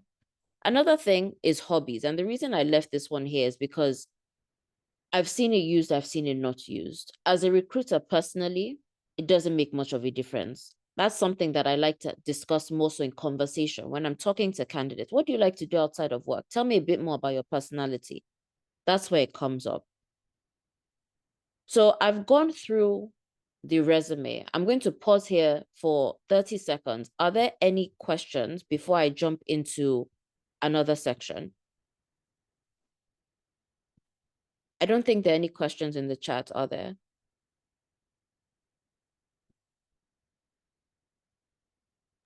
There are Someone none has in the chat to- for now. No. Okay, all right. Then, so I'm going to move on. Now, we're going to jump into interviews. And for this one, I'm going to stop sharing my screen because this one I actually want to interact with you and see your faces. So when it comes to an interview session, what is it that you're supposed to do? People talk about your elevator pitch all the time. 30 seconds to introduce yourself. Trust me, I've been in your situation many times. You've thought about everything you're going to say. The 30 seconds comes and then everything you said has left your head. You don't know what to say anymore. A few things to remember. As I said, at the end of the session, I want to be sure that there's something you take away from this. And that's the same attitude you should use when you're going into an interview. What is one thing I want my interviewer to remember me by? What is one factor that, they'll leave the interview and be like, okay, I remember why I liked Motunrayo's profile. Few things, be crisp and be clear. Make sure they understand you. Make sure you are communicating confidently. One thing I always say is never let imposter syndrome make you lose an opportunity that you are rightly qualified for. Imposter syndrome happens to everybody, regardless of how much experience that you have. So never feel like, oh, I don't know if I'm qualified enough for this. Your confidence is the one that will help you get through that door. If you come in speaking confidently, even if what you're saying is rubbish, the chance that the person you're speaking to knows you're saying rubbish is going to be greatly reduced because you're saying it with so much confidence. Another thing is apply for jobs that are applicable to you. And I have to emphasize that. As a recruiter, when I look at profiles, I look at the qualified and I look at aspirational. What do I mean by aspirational? Aspirational is somebody who has 1 year of experience in finance applying to be the CFO of Microsoft. That's aspirational. What it communicates to me is that you haven't taken time out to actually decipher if the opportunity you are applying for is applicable to you. When you're going into an interview, you want to speak to, like I said, same thing for your resume, speak to skills that you have, work that you've done. Use the STAR method. Let it be smart. What have you done? What was your contribution? What was the end result? Who were your stakeholders? Those are the things you want to be able to speak to. Don't go in trying to cram all of your experience into a short amount of time and then you forget the relevant parts of it. When I go into an interview, I make a short note. List 2 things for every role that I've been in that I think can speak to the breadth and depth of my experience. Then it becomes a conversation. They want to know more, and then I can speak to more. But if I go in and I throw tons of information at them, the likelihood that the recruiter is going to retain that information is slim. Another thing is don't limit yourself. When you're applying for international opportunities, regardless of where you are, don't stress about things like, oh, I have an HND. Is that going to be enough? I only have an ND. How is that going to apply? What you want to highlight is the skills that you bring to bear. Continue learning. Learning never ends. There's so many resources out there for you to learn from. So many courses, so many certifications. Again, LinkedIn. LinkedIn learning is a huge thing. Continue to build up your repository of skills. That is essentially what is going to help you when it comes to applying for opportunities. Like I said, I'm very conscious of time. I think I've just reached my time limit. So again, if there are questions, I'm more than happy to answer any specific questions anyone may have. Other than that, thank you so much to the organizers again. Good luck to each and every one of you. And I look forward to seeing your connections on LinkedIn. Thank you so much, Mar, for taking our time. Definitely there is a session for questions, but that will be after the next speaker on the career, gives a talk. And yeah, thank you also for also agreeing to accept the LinkedIn connection request. So without wasting much time, we'll be inviting the next speaker for the career session in person of Ms. Motunrayo Sholabomi, and she'll be talking about career skills requirements and career growth. So to introduce her, she's currently a product developer at Nigerian Flour Mills, and in previous times, she was also a quality assurance professional, and she had education at Yaba College of Technology. Precisely, the degree was food science and technology, and she's known to be a certified growth coach, a member of the industry advisory board at the University of Ilorin, Department of Food Engineering, where she's currently mentoring over 1,000 undergraduates. And lastly, she is the founder of G&G Academy. So without wasting much time, thank you so much, Ms. Sholabomi, for taking our time to be here today, and over to you. Okay, thank you so much. Thank you so much. First of all, I would like to appreciate, I don't know, can you hear me? Okay. Yes, we can. Okay, first of all, okay, thank you so much, Comfort. And I would like to appreciate everyone who has spoken earlier. Madam Rainey, in fact, such a privilege to hear from you. Thank you so much. And to everyone present, thank you, thank you, thank you. So without wasting much of our time, let's just go into what career growth is all about. So first of all, when people hear career growth, they just limit it to promotion or having higher paycheck. But it's not just about that, though there are things that are very important too. But when we talk about career growth, you can't overemphasize or just leave aside what constantly improving yourself. I mean, improving yourself constantly on the job, learning new skills, and also finding fulfillment in whatever you do. So to me, or generally, that is what career growth is about. So a lot of people feel when you hear career growth, it's just promotion, getting promotion on the job, and also getting high gigs and all of that. But it's not just that. What comes to your mind is having improving yourself constantly on your job, learning new skills, and also finding fulfillment in whatever you do. So if you don't learn new skills, how will you be able to develop on that particular role? Because the more you keep learning, the more you get confidence in whatever that you do. So first of all, let me just okay. I've initially explained what that is about.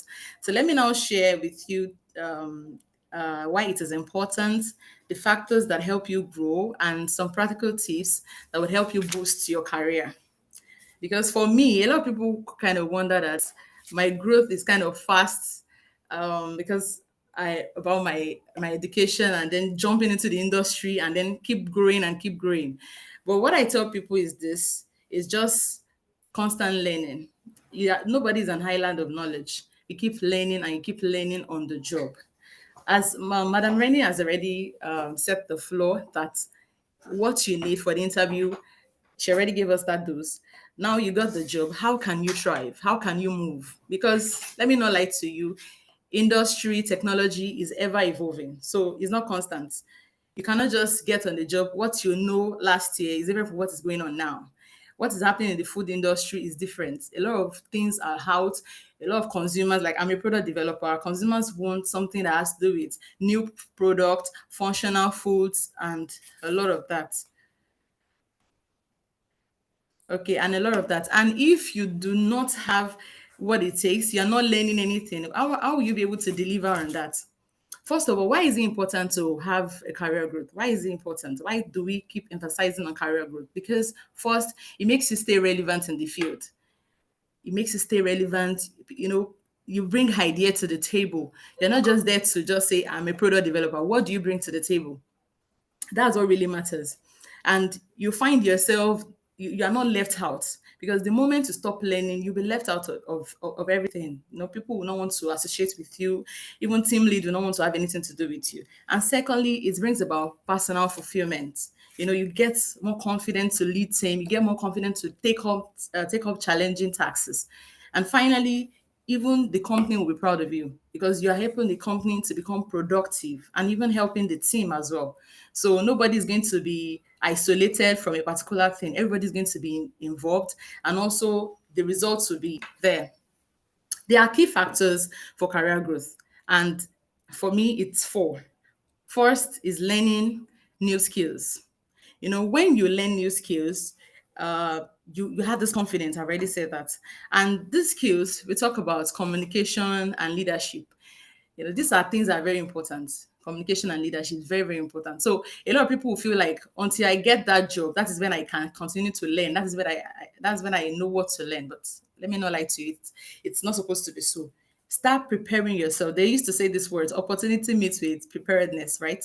So you have to prepare yourself, position yourself right for that particular opportunity. So when it comes, you grasp it because you're already preparing. You're already preparing yourself. You're not taking new skills. We have a lot of platforms like Coursera, like LinkedIn Learning, and so on and so forth that you can use. Listen, EDX. I can continue naming all of those things, and you can just get these courses free. So when you keep learning, something might just come up. They need someone that will just fix something, even something that is not on your own, that is not in your field at all, and you just make a little contribution. It gives you an edge over someone that is in your team that just been there and doesn't have anything to contribute. Because at the end of the day, everybody wants to reach out to you because they know you are doing extra, you are giving extra. Then the second one is networking. For me, I love networking, and that's why I love LinkedIn. It's like a platform where I can use it to network with people. I know that it was LinkedIn I first used to network with Islamiyat, and also a lot of people that have joined here. Okay, so networking is very important. It is good that you network with people. Don't look at it that, I don't want to reach out to this person. No. When you reach out to them and they don't answer you, send a kind follow-up message. Don't be proud. Like, you don't need to be proud. Some people have sent me a message. I might be very busy and not attend to it. Send a follow-up message. Don't feel like you already know it all. You don't need anybody's understanding and all of that. You need it. Attend industry events. Engage with people on LinkedIn. Gosh.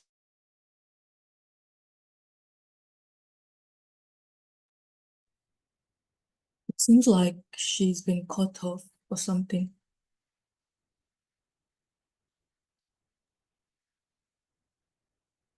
I think she's still here, but we can't just hear her.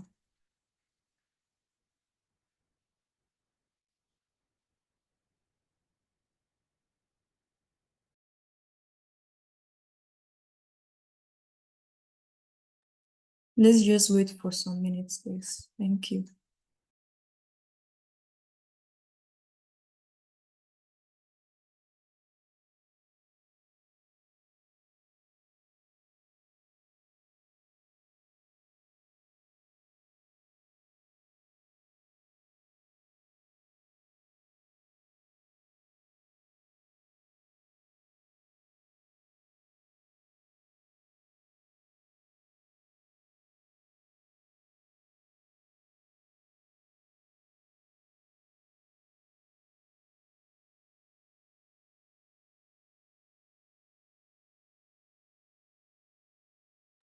She says she is trying to log in back.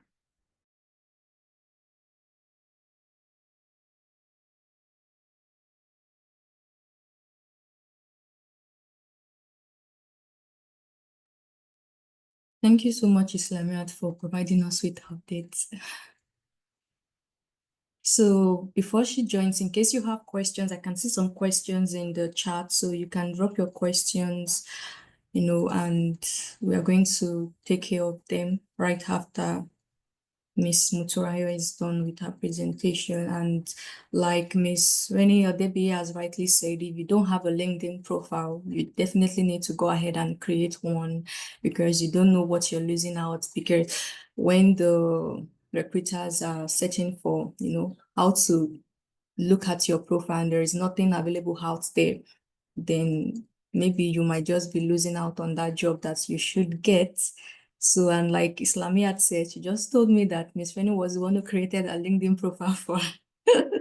That's quite interesting. So that shows you how important it is. You need to showcase yourself, to those out there. I don't know if Miss Rennie could just answer some questions while Miss Motunrayo is still joining. I can see some questions in the chat. The first one says, Sure, I'm happy Oh, to. It she's looks back. like Motunrayo is back. Oh, okay, thank you.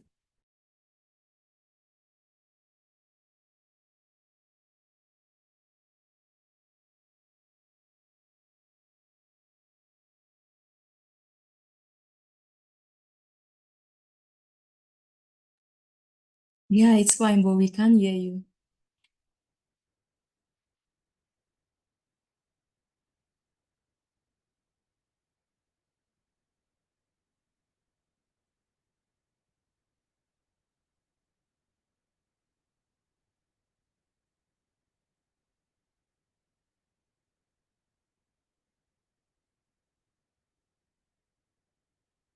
Seems like the audio is not working.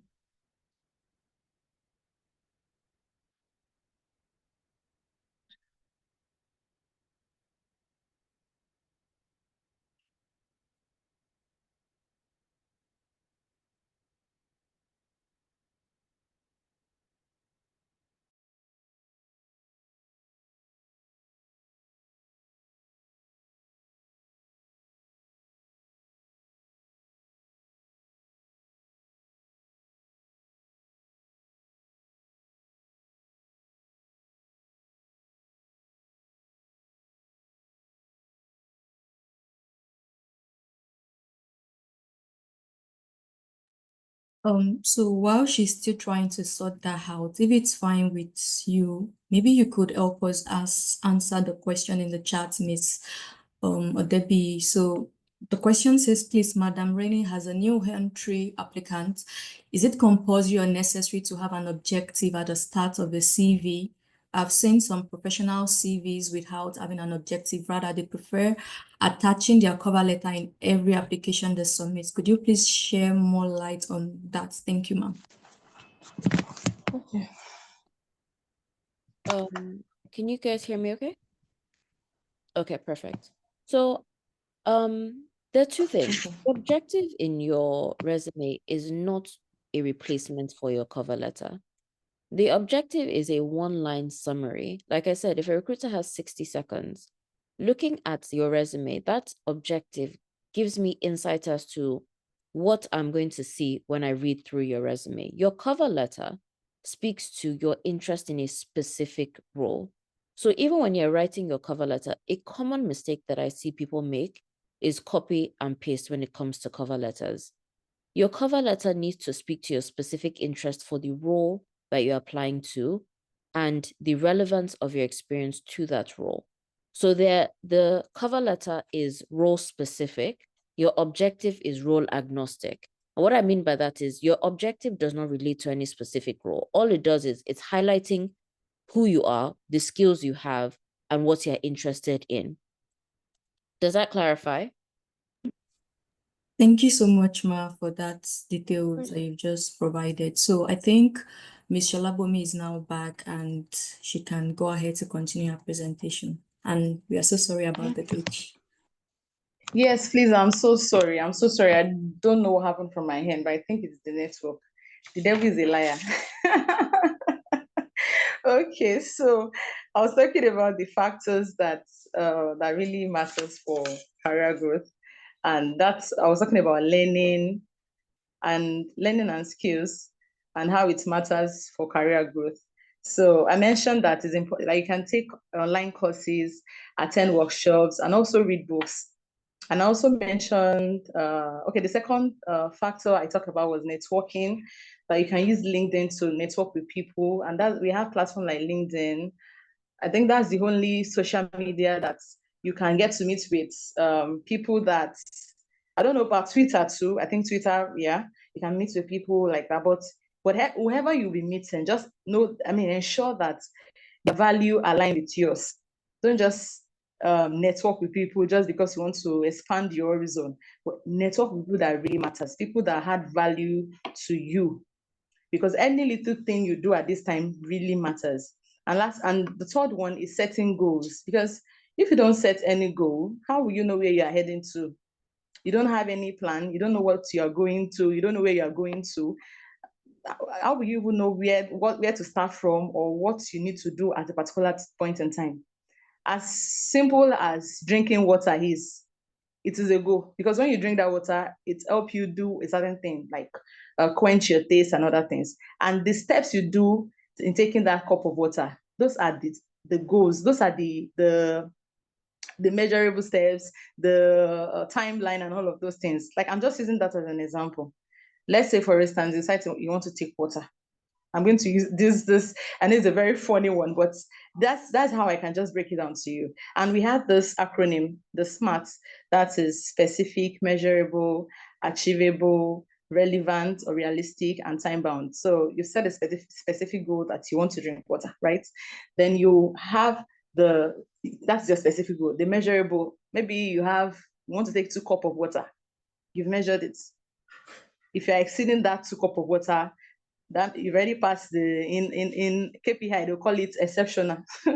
But you have the measurable fact that, okay, you want to take 2 cups of water. Now it is achievable. Yes, you have water in your house. You want to drink it, right? Then the time bar, let's say I want to take this water in the morning or afternoon or night. So that makes it easy. Like, you already break down the task. It's simple. So you can be able to achieve whatever you want to achieve with that. And that's how goal setting is. You know, when people hear about goal setting, they feel it's a lot of things that has to do with activities and all of that. No, it's just about what you want to do and how you have planned to break those things down. That's what goal setting is about. And it's very important. In fact, it's an important factor in career growth. And the last one is taking initiative. If you reach out to someone for mentorship or for an advice, and they've given you the guideline you need to go, just like Madam Rainey has already shared with us, how you can do your CV and you can prep yourself up for an interview. It is now left for you to take initiative.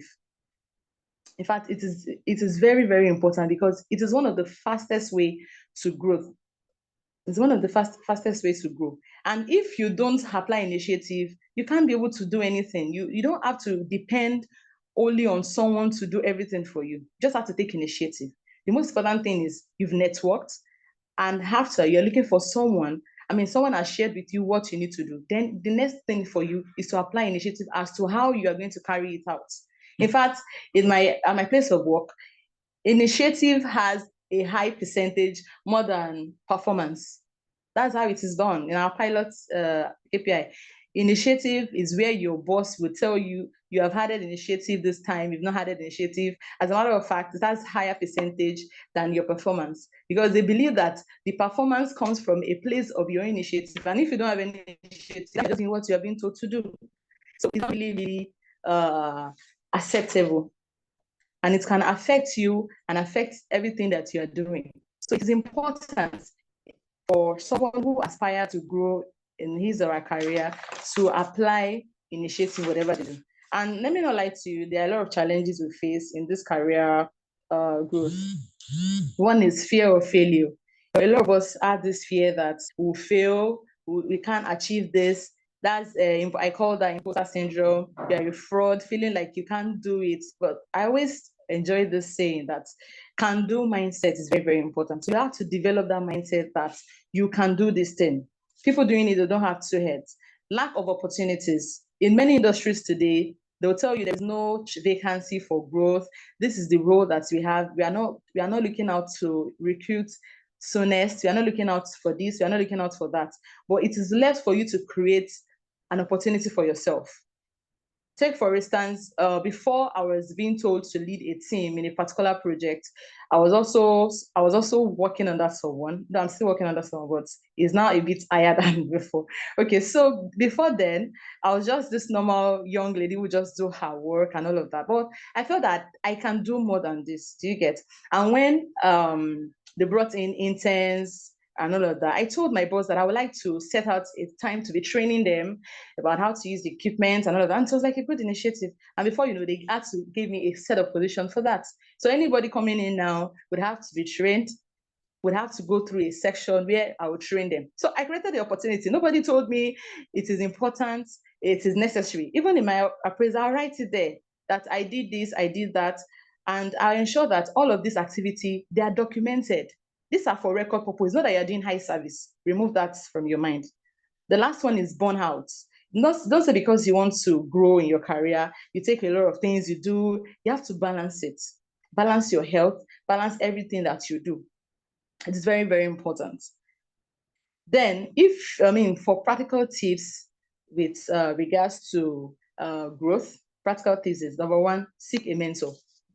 And that was one of the reasons why I founded the Academy Guide and Grow. And I give glory to God that a lot of people have been reaching out to the Academy for two or more assistance with regards to growth, regards to different things that they really, really wanted, and they've been finding it difficult to do. And to the glory of God, God has been helping. And also, the second thing, the practical tips, is setting smart goals. I've said that before. It is very, very important. Set your goals. If you want to get a scholarship for next year, this is the first step. This is the first step to take, is that you've already networked, you've gotten the skills that you really need for your goal, right? But now you need to now add initiative. You need to network more. And I like the people ask for this, our scholars, LinkedIn. They want to reach out to them. This is a very good one.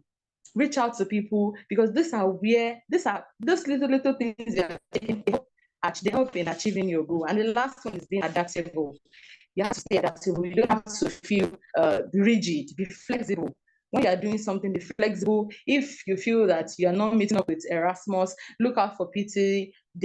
If you feel like, oh, PTDF is not something I really want to go out for, look out for US. Like, don't just feel like, oh, if it is not US, then it is not US. Don't be rigid, be flexible. When it comes to growth, your growth when it comes to career or changes, it can change at any time. Anything can happen. So it's because you yourself, you are not rigid. So it becomes easier, and it's become easier. So I know you still have a lot of questions for me, and it's not a problem. But just to wrap up, remember that career growth is a lifelong journey. It's not ending now. Do you understand? And I'm unable to share my screen, but the Academy is coming up with I made it cool. With 15. Okay, but I'm having issues actually with the sharing. I don't know. Okay, but I will share it with I'll share with Comfort. She can help facilitate that. But the Academy is coming up with a 15-day boot camp. The 15-day boot camp, that is G&G Academy. We'll be making the announcement on Monday. So just do well to join this academy. You're going to do well to join the event. It's going to be a 15-day stretch where we'll be empowering you on how to go about LinkedIn, if you want to use LinkedIn, or you want to go about career and how you can grow as well, just like I've highlighted here. So you get into action. You're not just being told about this is what you need to do, but you are doing it yourself. So it's a 15-day boot camp, and we look forward to meeting you. Thank you. Thank you so much, Ms. Motunrayo Sholabomi, for taking our time, and thank you also to Ms. Renee. Now we know that, or maybe I know now that I don't have to include all of my address details, in my CV. And I've also learned about the fact that I can also include the organization description, just like a line.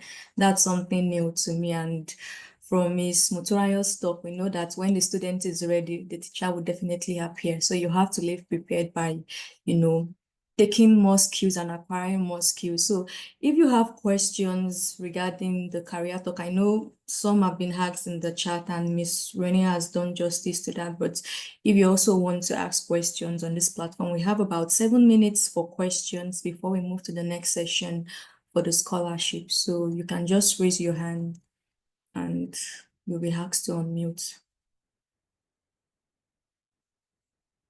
While we are waiting for people, I would love to know, because I also believe this is like something that will be useful for everyone watching this, like how many pages per se is required for like a CV when you want to submit, like what would recruiters be willing to see? 2, 3, 4, 5? Would you like me to answer that? Yes, ma'am. Okay. So that's a good question, because I get that a lot. People have obviously heard of the one-page resume. Now, I'm not a firm believer in the one-page resume. If is the caveat here, if the information is relevant. That's the important part. Don't feel like you need to cram everything into one page. If there are some things that are applicable to the job that you're applying for that you think are relevant. However, doesn't mean that because you don't have guardrails, you're putting all the information. I've seen people who have 30-something years of experience and they're putting which nursery school they went to. I don't care. It's not going to help you.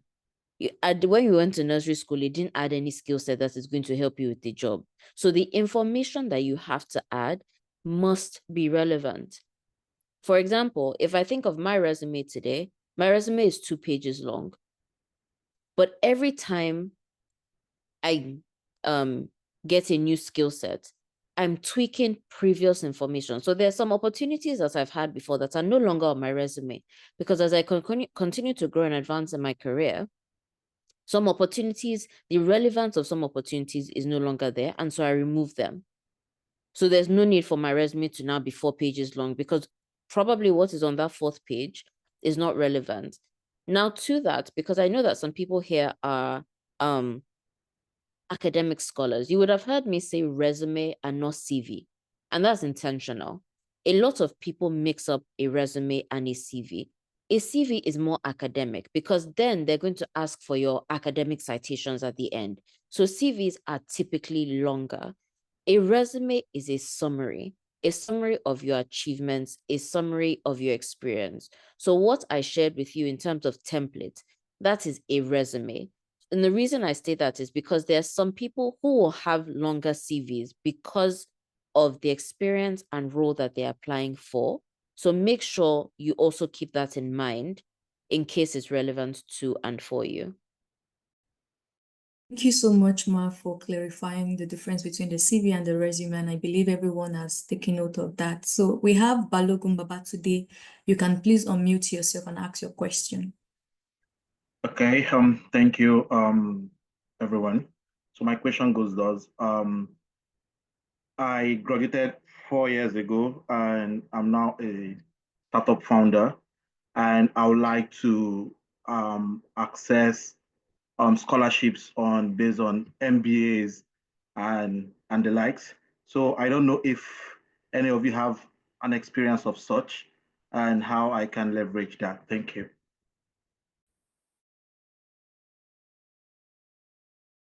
Thank you so much, Babatunde, for your question, but that would be during the scholarship section. We can, answer that. There's a question in the chat for Miss Rennie, and it says, I'm coming, please.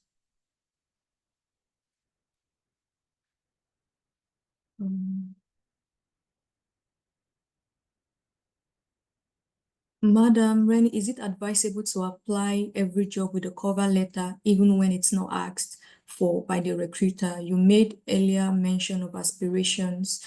Can I apply for a job I have aspirations for with no experience, but with experience in other fields? And lastly, what is that one thing you would recommend to look out for when applying for jobs? Good question. So in terms of a cover letter, as long as you're making your cover letter detailed, your cover letter is supposed to supplement your resume. It's meant to augment the information you're sharing on your resume. Again, if you're copying and pasting for every single cover letter, if it's not adding more depth, more value, more insights to your resume, please leave it out unless it's mandatory. The cover letter is supposed to essentially, that elevator pitch that I spoke about, that's what your cover letter is. Your cover letter is a 1-pager elevator pitch to explain to them why you are applying for this role. That's one. Now, in terms of aspirations, I think it's very important to emphasize here that, again, apply for roles in which you have experience in. Now, experience does not necessarily mean that you've worked in that field, but even if it's in terms of skill sets. So you mentioned you have jobs to aspire to, but you have experience in other fields. What are the transferable skills that you have learned from your other experiences that you think will be relevant for this new opportunity? That is where your cover letter is going to come in, because your cover letter needs to explain to me why, with the skills that you have and the experience you have, you see that this fit is a good opportunity for you. Again, remember that 60-second rule, because it is very important. I remember when I worked at the World Bank, we had an Africa recruitment drive. we had 50,000 applicants.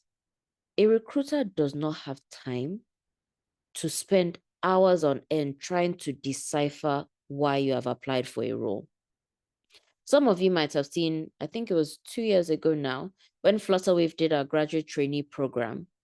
We had 11,000 applicants, and I had less than a week to read through all the resumes and start filtering them out.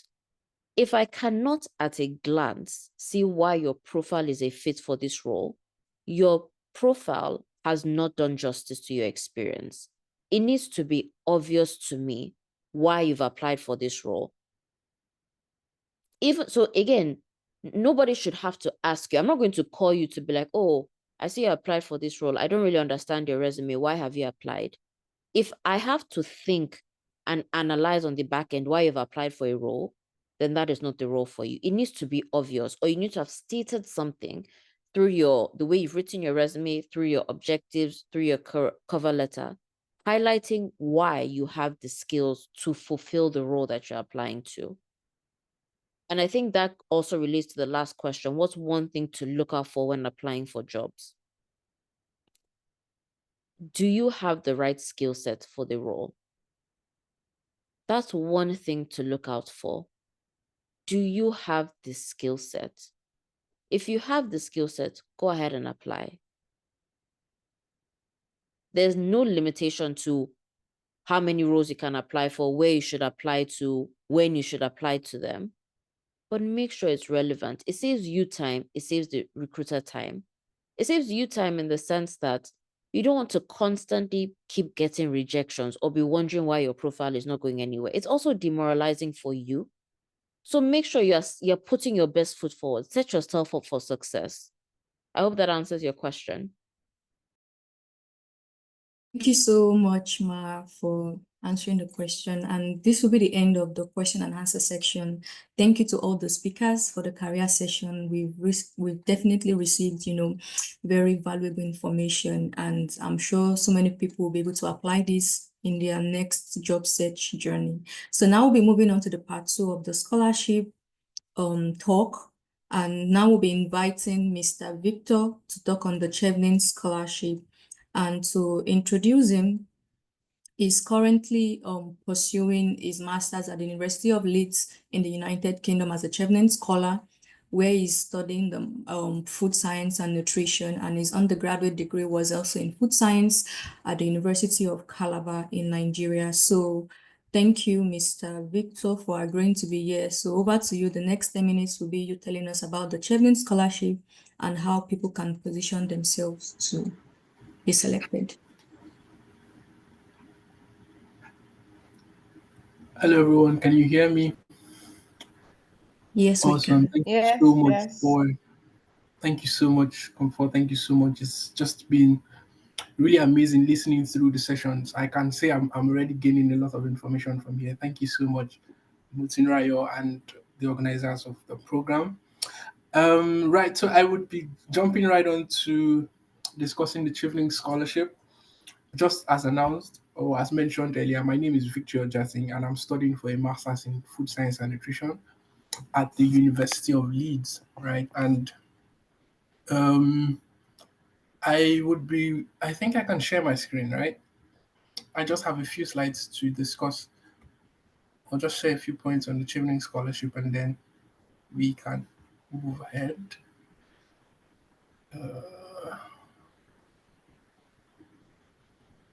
Sorry, just a moment. Seems.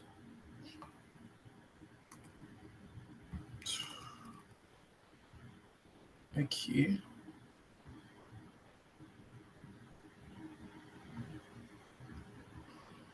Can you see my screen? Yes, please. Yes, we can see it. Okay, great. Right. So, all right. So, getting on just to it, what's the Chevening? Chevening, as we all know, or at least most of us should know, is that it's a UK government scholarship, and from the slides here, we can see I've sort of highlighted some major aspects of the scholarship, which pertain to some of the eligibilities involved, and of course, what is required. So it's a UK government scholarship, and it's for outstanding emerging leaders, and of course, from all over the world to apply and to study for a 1-year master's degree in the UK. It's fully funded, and that's the most interesting thing about it. It is fully funded, and so everything literally from your cost while you're still in your country, I mean, regarding your visa application and of course your TB test and everything regarding your movements to the UK is also all covered for, and your tuition as well. And you also receive a monthly stipend. And let me just also mention here that there is a fee cap for MBA programs if you want to pursue an MBA program within your master's degree. And of course, you have to return home after your master's program. So after the end of your scholarship, which should be most likely by September because the session should start in September, and then 1 year later, by September the next year, you should be rounding up. So you need to return back to your home country and spend the maximum of, or a minimum rather, of 2 years before you are allowed to leave to wherever. And of course, even within that period, you can also make your movements to wherever fellowships you want to attend, but you have to be based in your country to transfer that knowledge that you have gained. And just a brief about the application period, it opens in August, around August, September, and it ends around November. So ideally, the scholarship has closed for this year. And I think we had over 100,000 applications this year, and that's literally the highest number we've gotten since recently. I mean, since the inception. And Nigeria, of course, is one of the top 5 application, top 5 countries where applicants are coming out from. Of course, the applications are going to be sifted against eligibility criteria. That's why it's important to also know the eligibility, to know if you're eligible, because your essays would not even be read if you're not eligible. Because between mid of November and January, they are going to be reading your essays, but by December, the first round of rejections are going to be sent, and in those rejections are basically people who did not probably meet the eligibility criteria in terms of work experience, or maybe filled something in their form that does not qualify them for the Chevening scholarship. That's why it's important to be very careful in ensuring that everything you're filling is valid and it makes you eligible for the scholarship. I think we'll be discussing the eligibility just in a few, but of course, you will have your interviews in mid of February. And so I don't know if there are people here who applied this year. So by February, if you are shortlisted, you would be shortlisted by middle of February, and then interviews would go on from that time till about late April. And then by June, your outcomes for the interviews would be released. And of course, that's the like hallmark of the entire Chevening journey. However, that's not the end of it, because at that point, you now need to submit an unconditional offer from your UK university. And if you don't have that unconditional offer, then unfortunately you cannot accept the award. So it's as important as that. Right. So for the eligibility criteria, I mean, it's quite straightforward. You have to be a citizen of a Chevening eligible country. It's not negotiable. And then, of course, Nigerians are part of the eligible countries. You have to hold an undergraduate degree that qualifies you for a UK master's program, right? And so I think the major thing here is that you hold a degree that qualifies you for a UK master's program.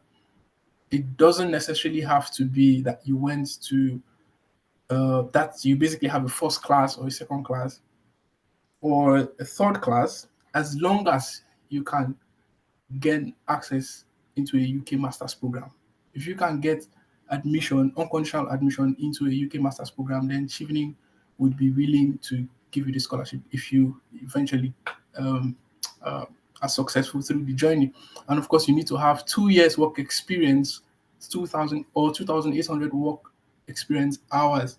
And this is very important because the application system will do the calculation for you while you fill in your work experience. That's why it's very important to ensure that you meet this required experience. Otherwise, nobody's going to read your essays, and all your hard work would be down the drain. And you have to return, of course, to your country, which is a requirement. And so that means chevening is not an excuse to jackpot out of Nigeria. It's not a route to jackpot. It's not a route as well to gain citizenship in another country. It's important to know this. Chevening is very intentional about who receive the awards, and so you have to accept to return back to your country for a minimum of 2 years after the award has ended. And of course, you need to apply to 3 different UK university courses. Different, but they should be similar, of course, similar courses, and you should have received at least one unconditional offer from one of the universities. And of course, your references also have to be available. There's a deadline for references, and it's usually important to check these things and try to follow up things before your interview. In fact, because it gives you a better stand when you are approaching the interview and you have your references submitted and you have all your university admissions secured, rather than going to the interview and you're not yet ready. Like literally, it just seems like you're not as intentional as other participants would be. All right, so let me just debunk some myths about the Chevening scholarship. The first one is that the scholarship is for only first class and second class upper graduates. Okay, I think I had mentioned this already. So initially, this was the requirement that you have to be a first class or second class graduate. However, in recent times, it has shifted a bit. So as long as you can gain admission into a UK master's program. So I've seen some people with tutu. Yeah, there's some people from I don't know from this present cohort, but from the previous cohort, there are some scholars that have a tutu. But as long as they can still show they have good leadership skills. Remember at the beginning, I said it's a scholarship that is for outstanding leaders. So once you can portray that leadership in your essays, then you have a go at it. The second thing is that you have to pay an agent, which is not true. You don't have to pay. I never had to pay an agent. I didn't know anybody within the Chevening network. I mean, within the Chevening officials. I didn't have to know anybody. I didn't pay any agent, but I was able to secure the scholarship. So you don't have to pay any agent. You don't have to. If you have an agent that you feel would be helpful for you and you're willing to, that's fine. That's up to you, but you don't have to. Chevening doesn't require it. And then the third thing is work as requirement is not compulsory. That is not true. It is compulsory that you meet the requirements of 2,000 hours, 2,800 hours, right? It is really important. So if you don't have up to that, you should always try to work towards it. You don't have to apply if you don't meet the work. Otherwise, you will just be doing yourself more harm than good. So some people say you need to have an NGO before winning the scholarship, and it is not true. It's not true. You don't have to own an NGO to win the Chevening scholarship. I don't run any NGO. I have worked with a couple of NGOs, but I don't run any NGO. So you don't necessarily have to own an NGO to win the Chevening scholarship. And then you must have worked with big organizations and big personalities, which is not true. You don't need to work with big organizations or big personalities to stand a chance. Once you're able to tell your story in a way that convicts the reader, right, tying it to the requirements that Chevening is looking out for, then you should be able to stand a strong chance. Some application tips I'll just share before I just close this chapter would be first of all, start your application before the application opens. This is important. The application window is usually August, September, okay, roughly 3 to 4 months, roughly three months max, and it's a time that, I mean, some people might choose that they will not do anything about the application until it opens, but I don't recommend that. I recommend that you start way before. I started writing my tuning application towards, I mean, it opened in August last year, and then I started applying as early as May or so. Yeah, as early as May. I think this was because the questions remain the same. We all know that tuning questions are the same. They're going to ask on 4 parts: your leadership, your networking, studying in the UK, and your career plan. these questions have not changed. They are the same. So you can start writing it early enough, start getting as many reviews as possible, start preparing. When the application opens, you don't have to submit immediately. There's no rush. It's not first come, first serve. You don't have to do that. You can still keep on working on your essays, and just reviewing and keep improving it until you're eventually ready to submit. So you have 4 essays to write. It shouldn't be 4 disconnected essays, but it should be one story split into 4 parts. So somebody should read through and understand that this is one person, this is one story. And I should be able to pick a theme for your essay, right?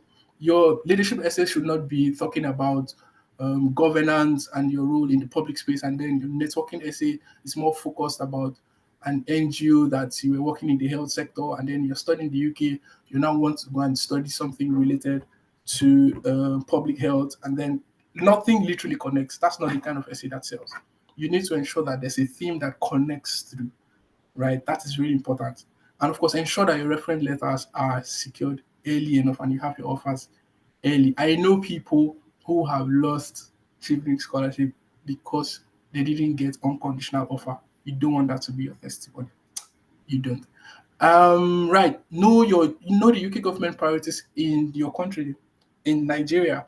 This is important because this is the whole essence of Children's Scholarship, that they would sponsor and fund people who will in turn be able to contribute to development in their countries. And so if you don't know what the UK is doing in your country, you will just be writing a beautiful essay that does not align with their plans. So you want to ensure that your essay is structured in a way that you don't just know it, but you're showing how what you're going to study in the UK, how it would impact on the projects that the UK is doing in your country, how you will also contribute to it, the skills you would gain in the UK, and how that will contribute to impacting your journey as you come back from your master's program. Right. Then lastly, be open to mentorship. Be open to mentorship.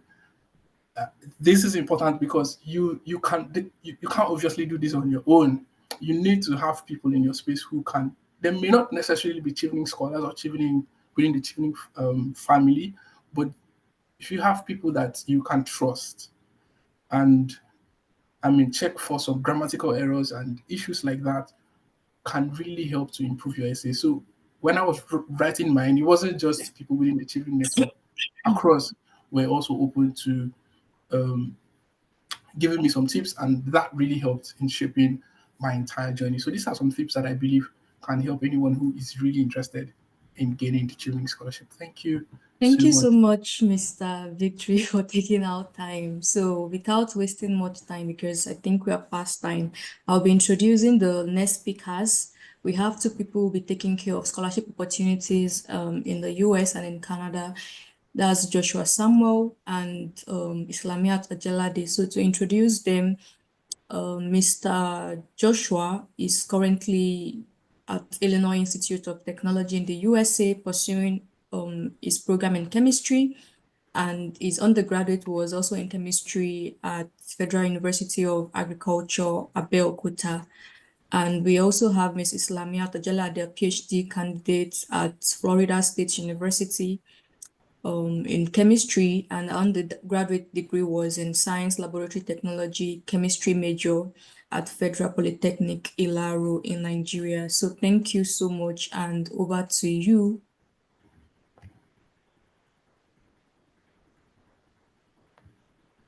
Well, Joshua will be taking the lead. I'm just here to support it. All right. Can you hear me? Please let me know if you can hear me. Yeah, we can hear you. All right. I cannot share from here, so that needs to be enabled. Give me 1 second. Can you share now? Let me try that. Okay. Yes, I can. All right. Thank you. All right.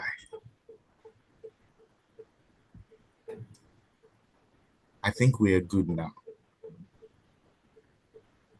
All right. Let me know, how many minutes do I have?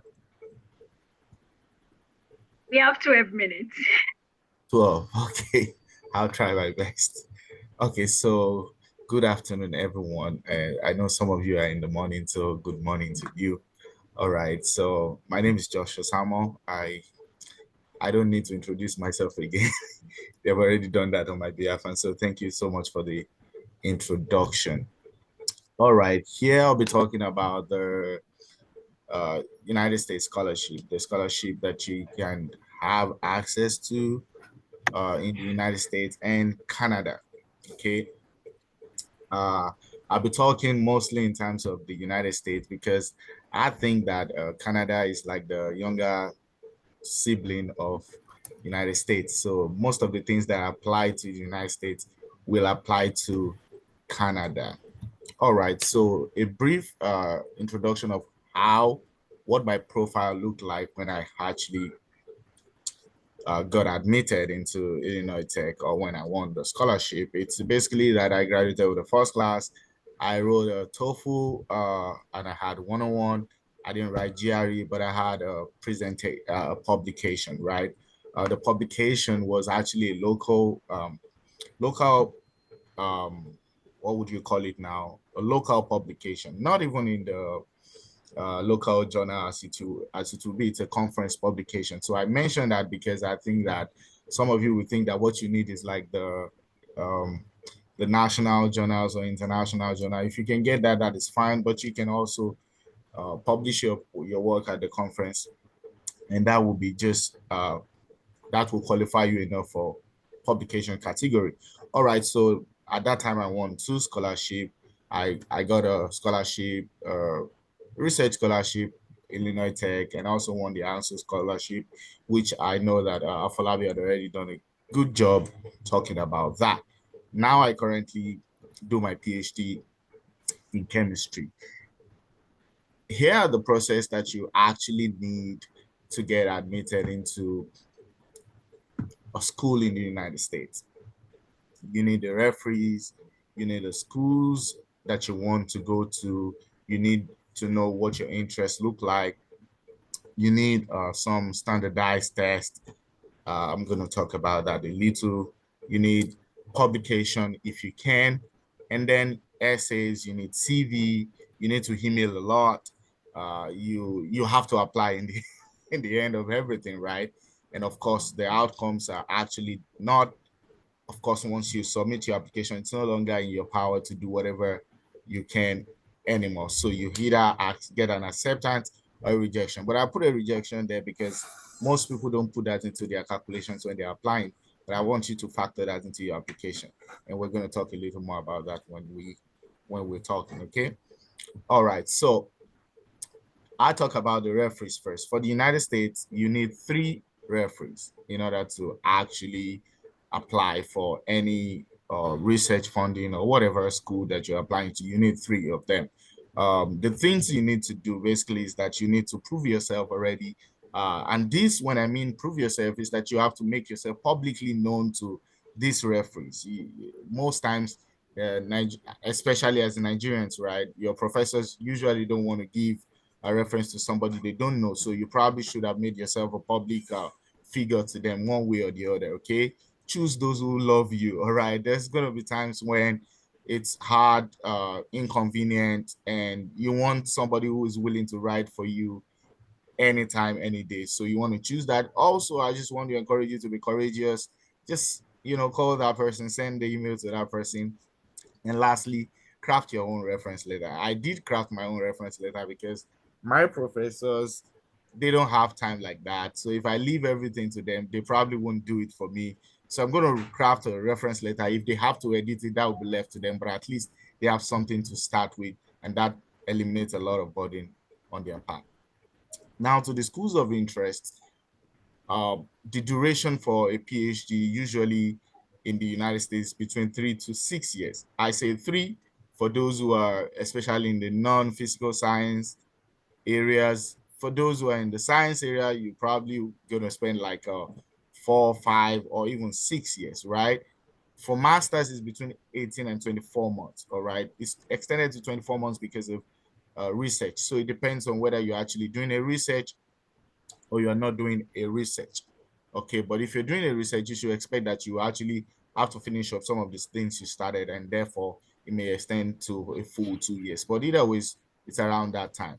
All right. The next thing you want to do when you're actually searching to apply is to make sure that you have a faculty that is aligned with your interest in that school. I would recommend 2 or more faculty that have something that you're interested in doing, because some of them may have funding, some of them may not have funding. So at least when you have 3 people who are there, if you cannot find it, that doesn't mean you shouldn't apply to those places.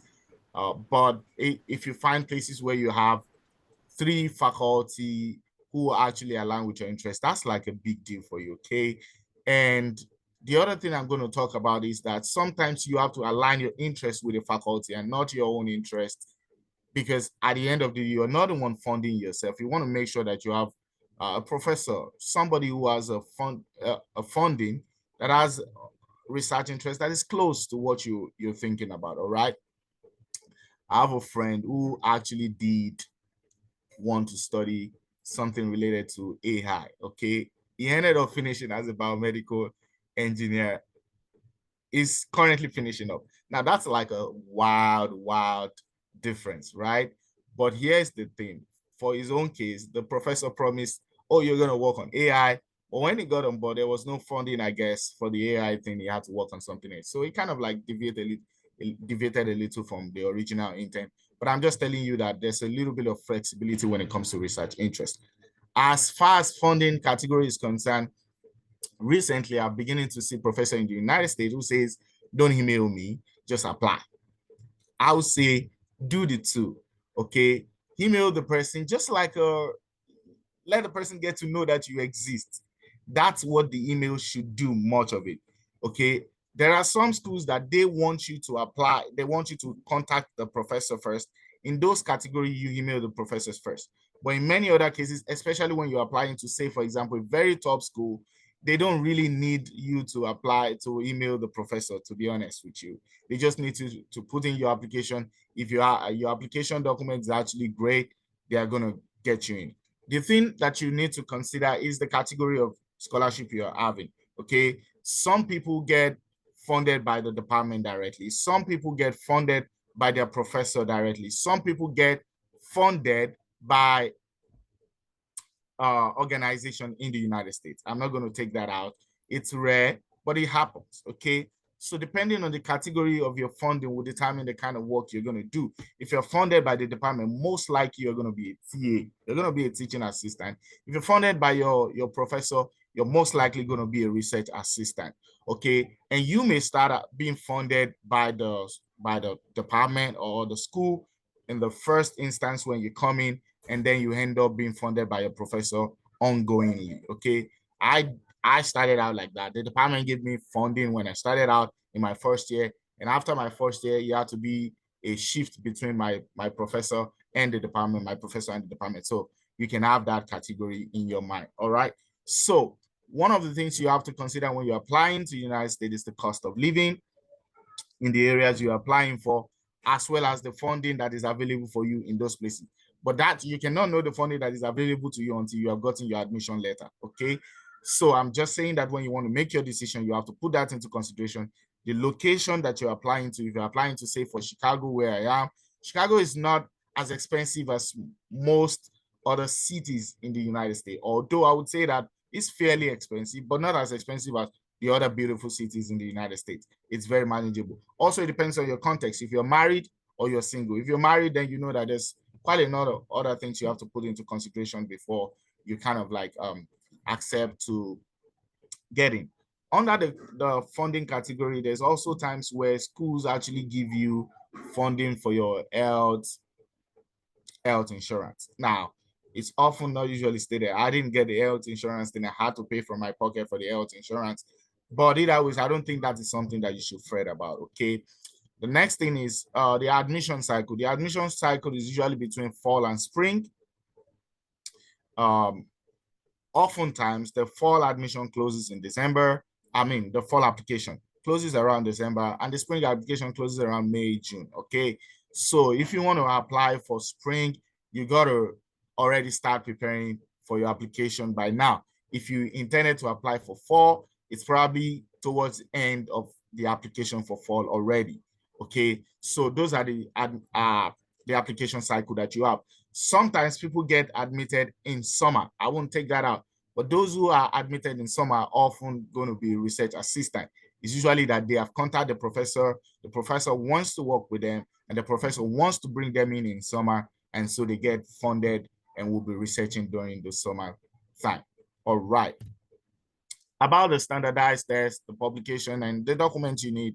Some schools offer waivers. You need to know the school for yourself, what are their requirements. So you're probably going to do a lot of digging when it comes to coming to the United States. You're going to have to search in schools, look at their requirements one by one. Actually, nobody probably is going to do that for you. I don't think you should employ an agent to do that. I think it's part of the package of coming to the United States, because you're going to do more of researching in the United States. And I tell you very well, you are going to research. And so you have to start learning how to do that research. The grit of researching has to start from the application process. So some schools offer waiver. My school offered waiver for GRE. In fact, my school did not take TOEFL from me, so I didn't need my TOEFL actually. So I didn't get admission on the grounds of GRE or on the grounds of TOEFL.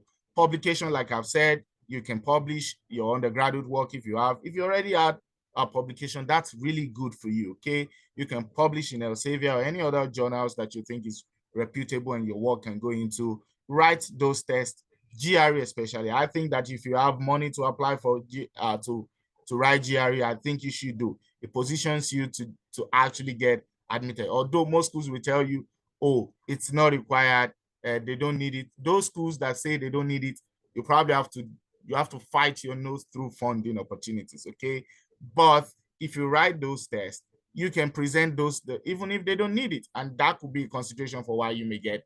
Or even the professor that is interested in you can look at the scores and feel like, oh, well, this person has more things than this person has, and then I want to work with this person. Your transcript is not negotiable. You should already have your transcript sent.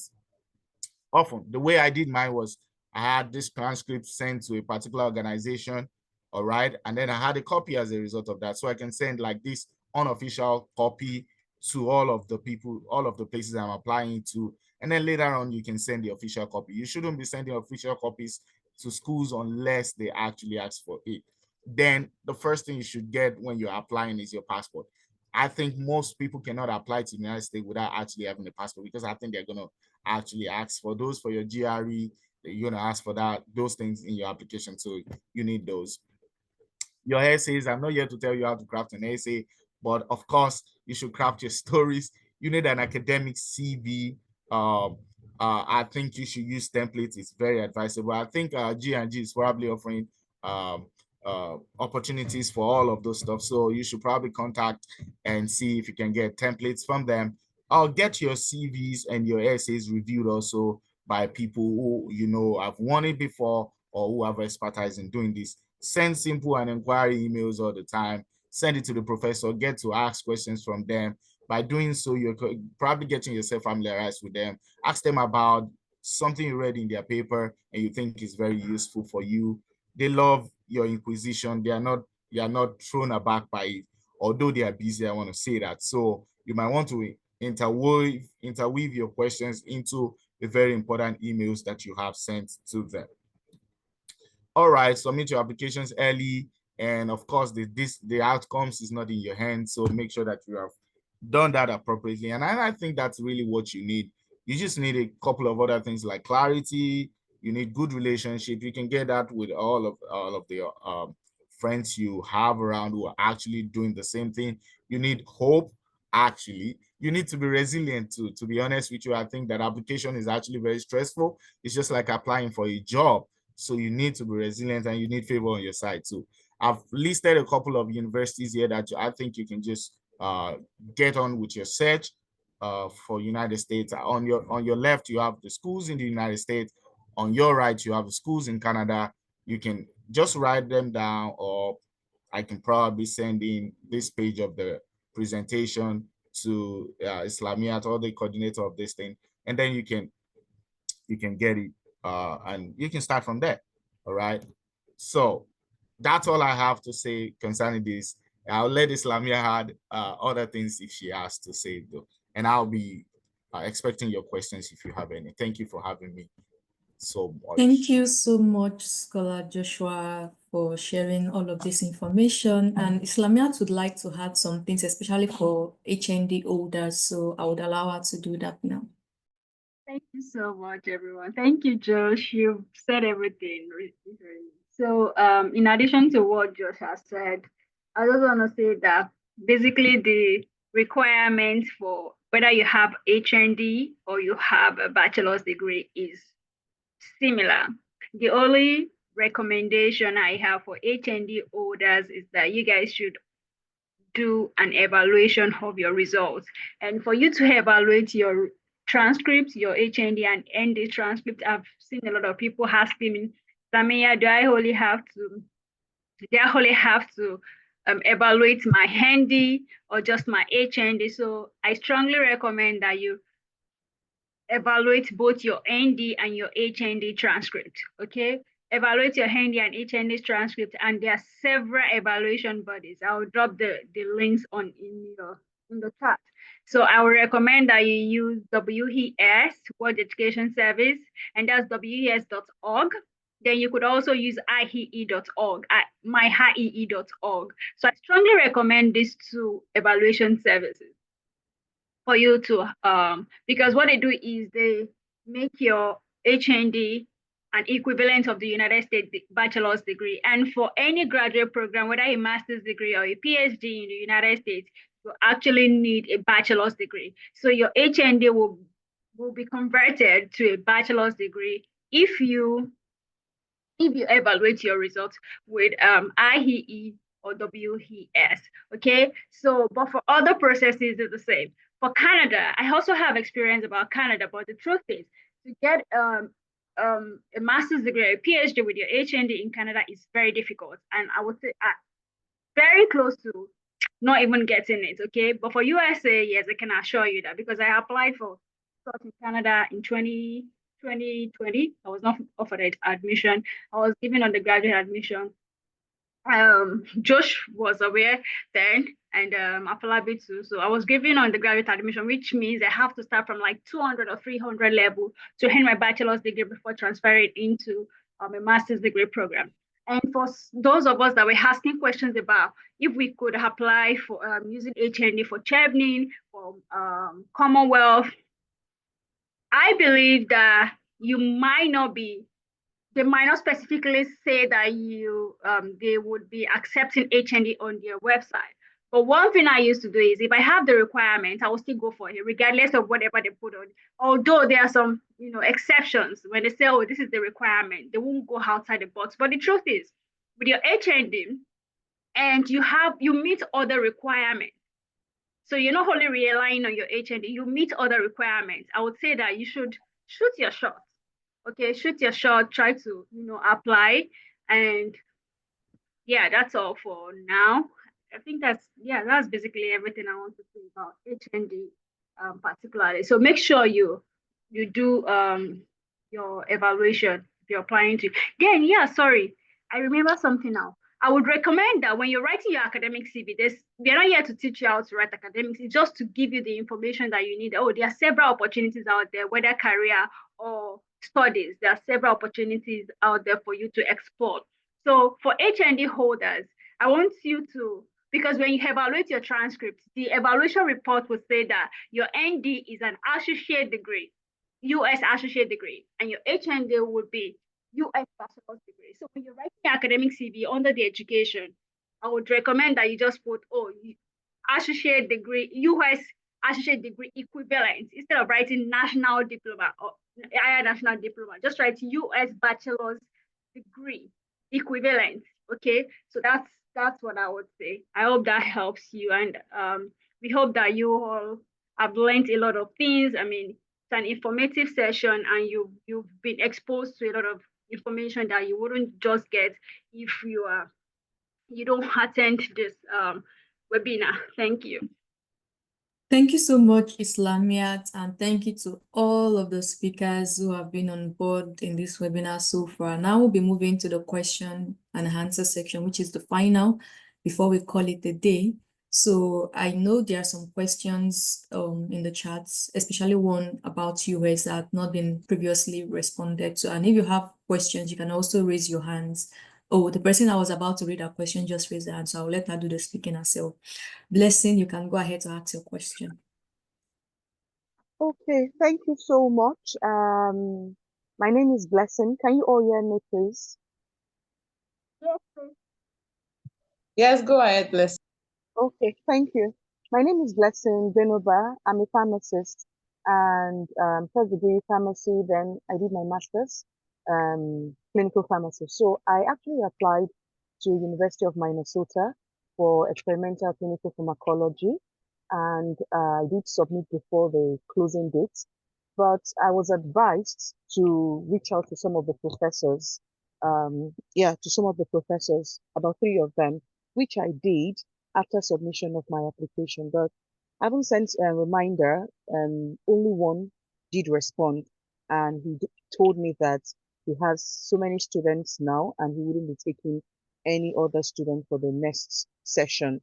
But the other two are yet to respond. So should I keep sending them a reminder, or I should just keep hopes alive, hoping that when when they start reaching out to the candidates, they will definitely get to me.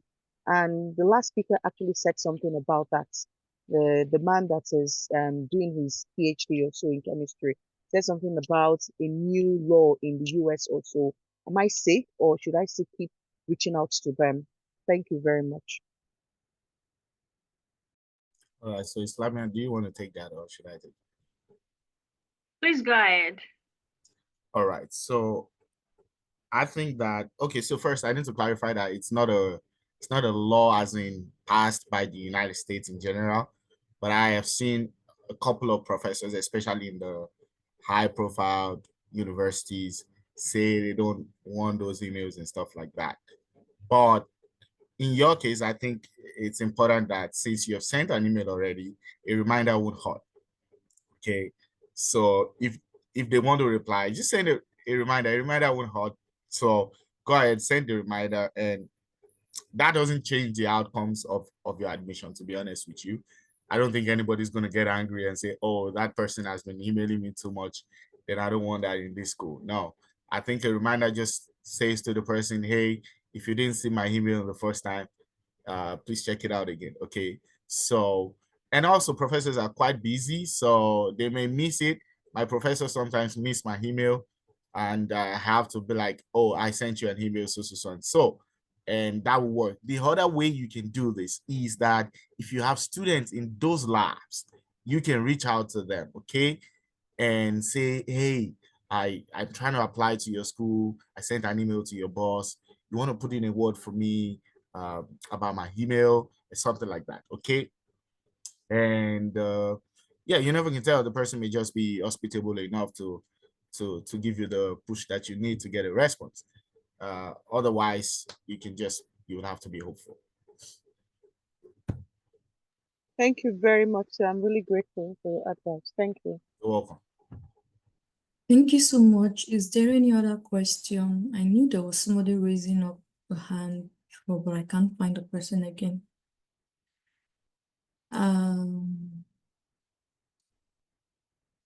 Somebody has a question about Chevening scholarship, and it's coming. Will the reference be uploaded by the applicant, or will I have to drop the professor details on the portal? Thank you. So, Chevening, that's Mr. Victory. If you could please answer the question. I don't know if he's still around. Okay, yeah. So to respond to this question, I know that it may have changed, right? In my time, I just needed to collect the references from the professors and then upload it myself. But I think I've heard from some of my mentees that the process changed this year. So you should check out the Chevening website for an update on this. I don't really know if it eventually changed, but it's usual that you get the reference and then upload it yourself by the applicant. But you just need to confirm and be sure that that's still what's done. Thank you so much, and I hope that clarifies the question. And we have Adedoyin Victoria. You can please unmute and ask your question. Hi, good evening, everyone. My name is Doyin, and I am an 18-year-old undergraduate, and I'm studying physiology. Initially, I wanted to study nursing in school, but Nigeria happened to me, so they offered me physiology.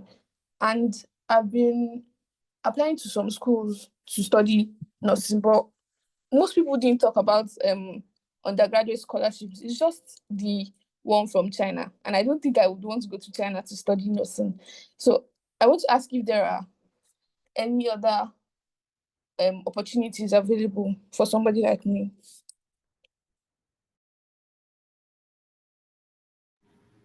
Can I just mention some? So Yes, you can please. check out MasterCard. MasterCard has a number of undergraduate scholarships, like a good number of them, both within Africa and also some in Canada, I think. Yes. So check for the MasterCard Foundation Scholarship. That's the name. Thank you so much, Islamiyat. It's like you have something to say. No, I wanted to say that we actually had a MasterCard speaker, but for some reasons he couldn't make it down here. Yeah. Yeah, I asked somebody to contact him, but I don't know if the person has been able to reach him. Yeah, he's probably busy or something. Yeah. And also, even United States universities, you could check them out. You know, some Joshua already listed some schools. Just check them out. A lot of United States universities offer undergraduate scholarship, but definitely you have to do some, background check and background work, and also meet some requirements. Like you probably would need to write the SAT or any other exams that are necessary. So, and you could also check for nursing. I would recommend that you check community colleges. For example, you could check community colleges in different states in the United States. You could check community colleges in Florida, community colleges in Baltimore, or any state in the United States. So because it's quite easy to get into community colleges, but I am not sure if those schools offer a scholarship. But I'm very sure that four-year program universities do offer scholarships for a lot of undergrads. So you may want to check them out. Yeah, I also want to add that there is actually a MasterCard scholarship in the United States, actually. Okay. If I remember, I think it's Caltech, if I remember correctly. Caltech, California Tech. Is it No, UC Berkeley. UC Berkeley. Okay, UC Berkeley. I think it's UC Berkeley. But I don't know if they are still I don't know if that's still ongoing, but I used to know that MasterCard was at UC Berkeley. So you might want to check that out if that still exists. And like Islamiyat said, I think that there is a varied amount of scholarship available for undergrads in the United States also, both partial and full funding but you have to do like the work of searching out the schools, looking out for their requirements individually, like she said, SATs and stuff like that. So, but I think there are a number of them available. I just remembered something. So for people, someone asked a question, I think after the first section, about people that are in social sciences and business, like finance, accounting, and the likes. So asking about scholarships, right? So I would recommend that you check out universities in the United States too. I've seen, in fact, this year alone, I've seen a lot of, like, more than 15 people. You could check them out on LinkedIn. I don't know them personally. They only tagged me on their links, on their post on LinkedIn. Most of them had accounting background, business administration, even marketing. We have one here. She did marketing, and it was even HND, and she got fully funded scholarship. So you just have to check out those schools, check their departments, Department of Accounting, Department of Business, Department of Banking and Finance, or whatever. So the only thing is that they do have more funding for PhDs compared to master's applicants. So if you want to check them out. If you want to go for PhD, you think, okay, after my master's degree, I still want to do PhD, I would recommend that you just go directly to PhD instead of doing master's and going to for PhD, because regardless whether you have a master's degree or you are coming in with a bachelor's degree, you probably will still spend the same year in for your PhD. So for accountants people, business people, you could look out for universities in the United States. There are funding available for you guys. Yeah.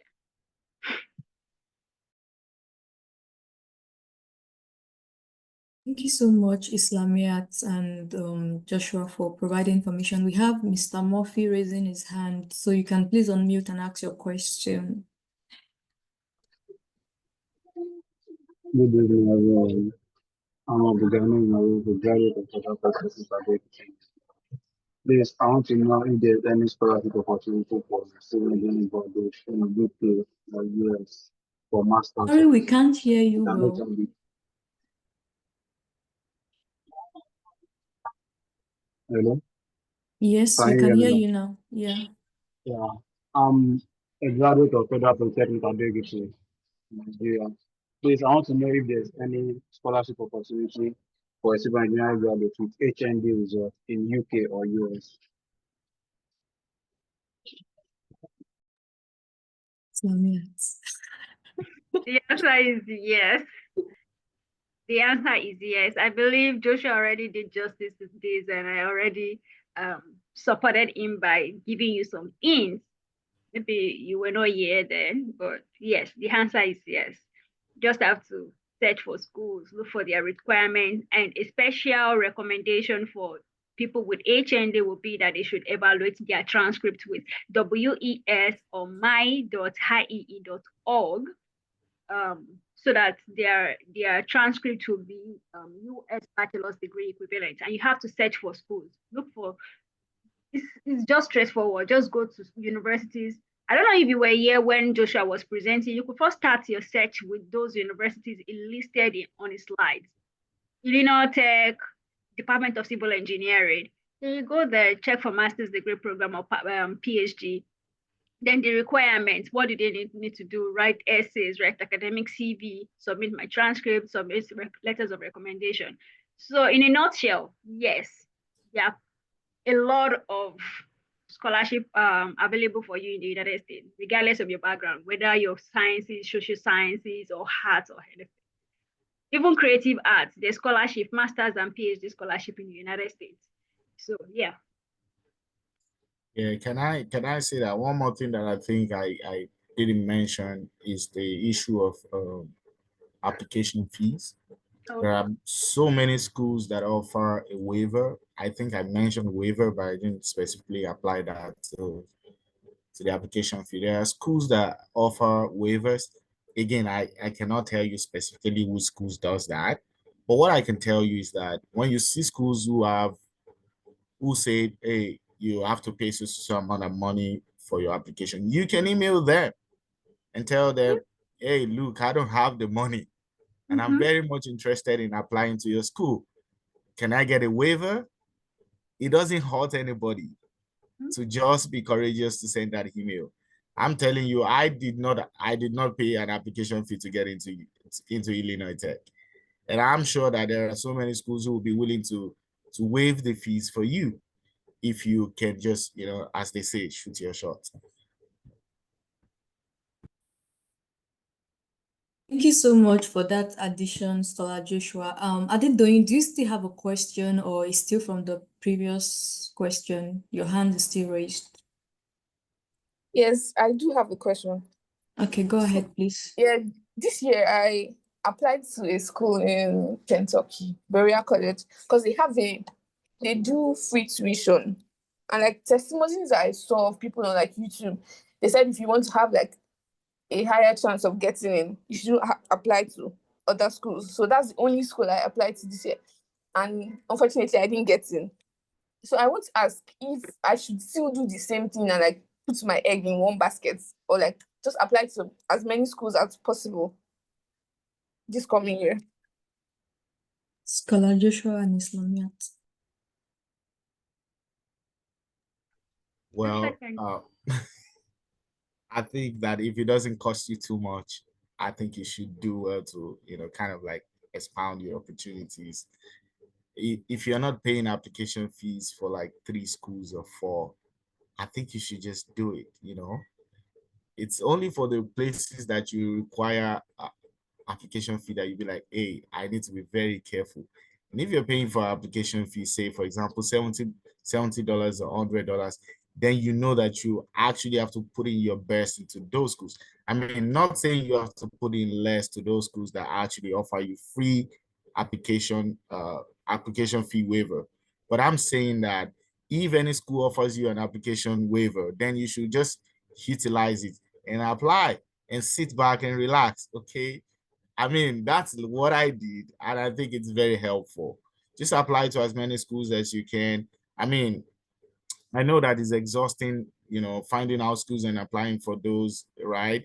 But I think that as long as you can find schools that have aligned interests, I think that you just need to tweak your CVs a little bit and tweak your essays a little bit, and then you'll be able to apply for all of those places. So yeah, don't put your egg in one basket except application fees are involved.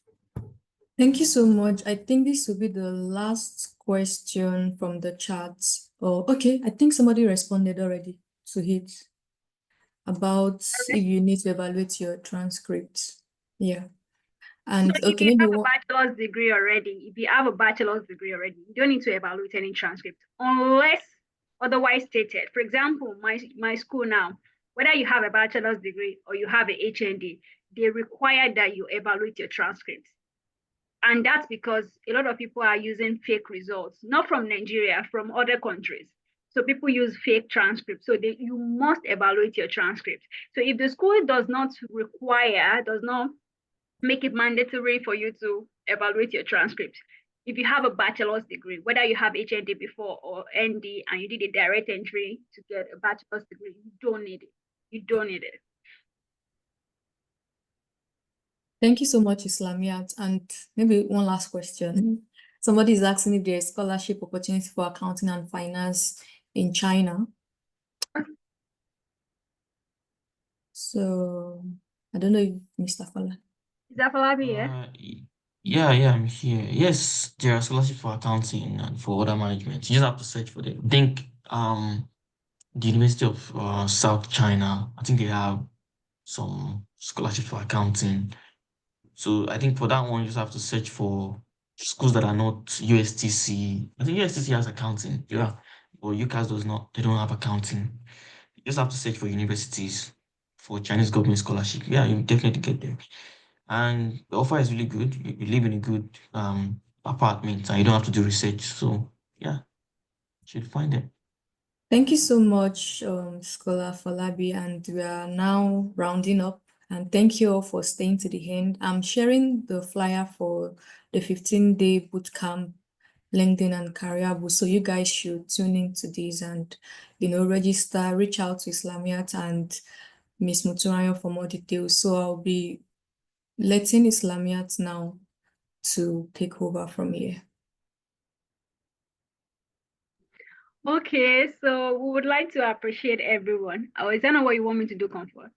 Yes, and any other information you want to let them know. Oh, okay. Information. Okay, so for the boot camp, you can always reach out to Mo or me, but she's definitely the one hosting the career boot camp. And yeah, so I would also like to use this opportunity to appreciate everyone for staying till the end of this webinar. If you have any question, I believe you all got the Zoom link via an email. You could always reach out to us via email. And you could always reach out to G&G Academy too via guide and growacademy@gmail.com, or you just directly email the email address we use in sending the Zoom link to you. And we also recommend that you follow us on LinkedIn. Scholar Comfort has a YouTube channel. You could always look out for her. She shares a lot of information about scholarships, MasterCard, Commonwealth, and everything. Please follow them. Subscribe to our YouTube channel, and all of us follow us on LinkedIn. We would always be happy to answer your questions. And yeah, thank you so much. We appreciate you. Thank you so much. And I guess that's the hint. I think Scholar Comfort needs to drop our YouTube channel so everyone can subscribe. Yeah. Okay, let me do that. Yeah, you need to do that. And thank you, Scholar Comfort, for an amazing moderation session. Really, Honestly. thank you so much. It's my Thank you. pleasure. Thank you so much Thank for you, the Scholar opportunity. Joshua. Thank you, Fola. Thank you, Scholar Joshua Adeleke. Thank you, Scholar Victor. Thank you, Mo, for doing this with us. We really appreciate everyone. Thank you. Yeah. So I just dropped the link in the chat. Anybody that is still around can Yes. And we're going to share the recording with everyone that attended this session today. So you could also follow, if you're for career, you could follow Sister Rainy and Mo on LinkedIn. Thank you so much. Follow for follow. Follow connected connections. Thank you, guys. Bye. Bye-bye. Bye. Bye-bye. Bye.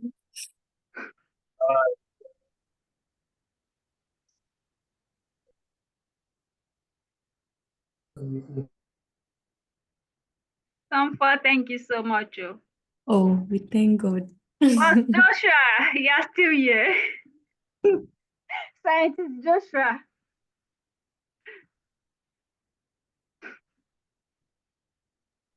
Thank you so much for having me. Thank you. Thank you, Madam Moderator, Madam Comfort. Oh, thank you. I really enjoyed Oh, it. but we are trying to bring you head of this earlier. Yeah. I should also be sleeping by this time. I mean, like, Right. just early. It's part of the sacrifices. Yeah, that's part of the sacrifice. Thank you very much. Enjoy the rest All right. of the weekend. Bye. Thank you. Someone is just joining.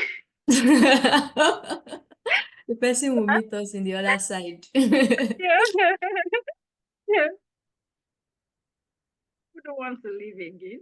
I don't want to end the meeting. I want people to leave first.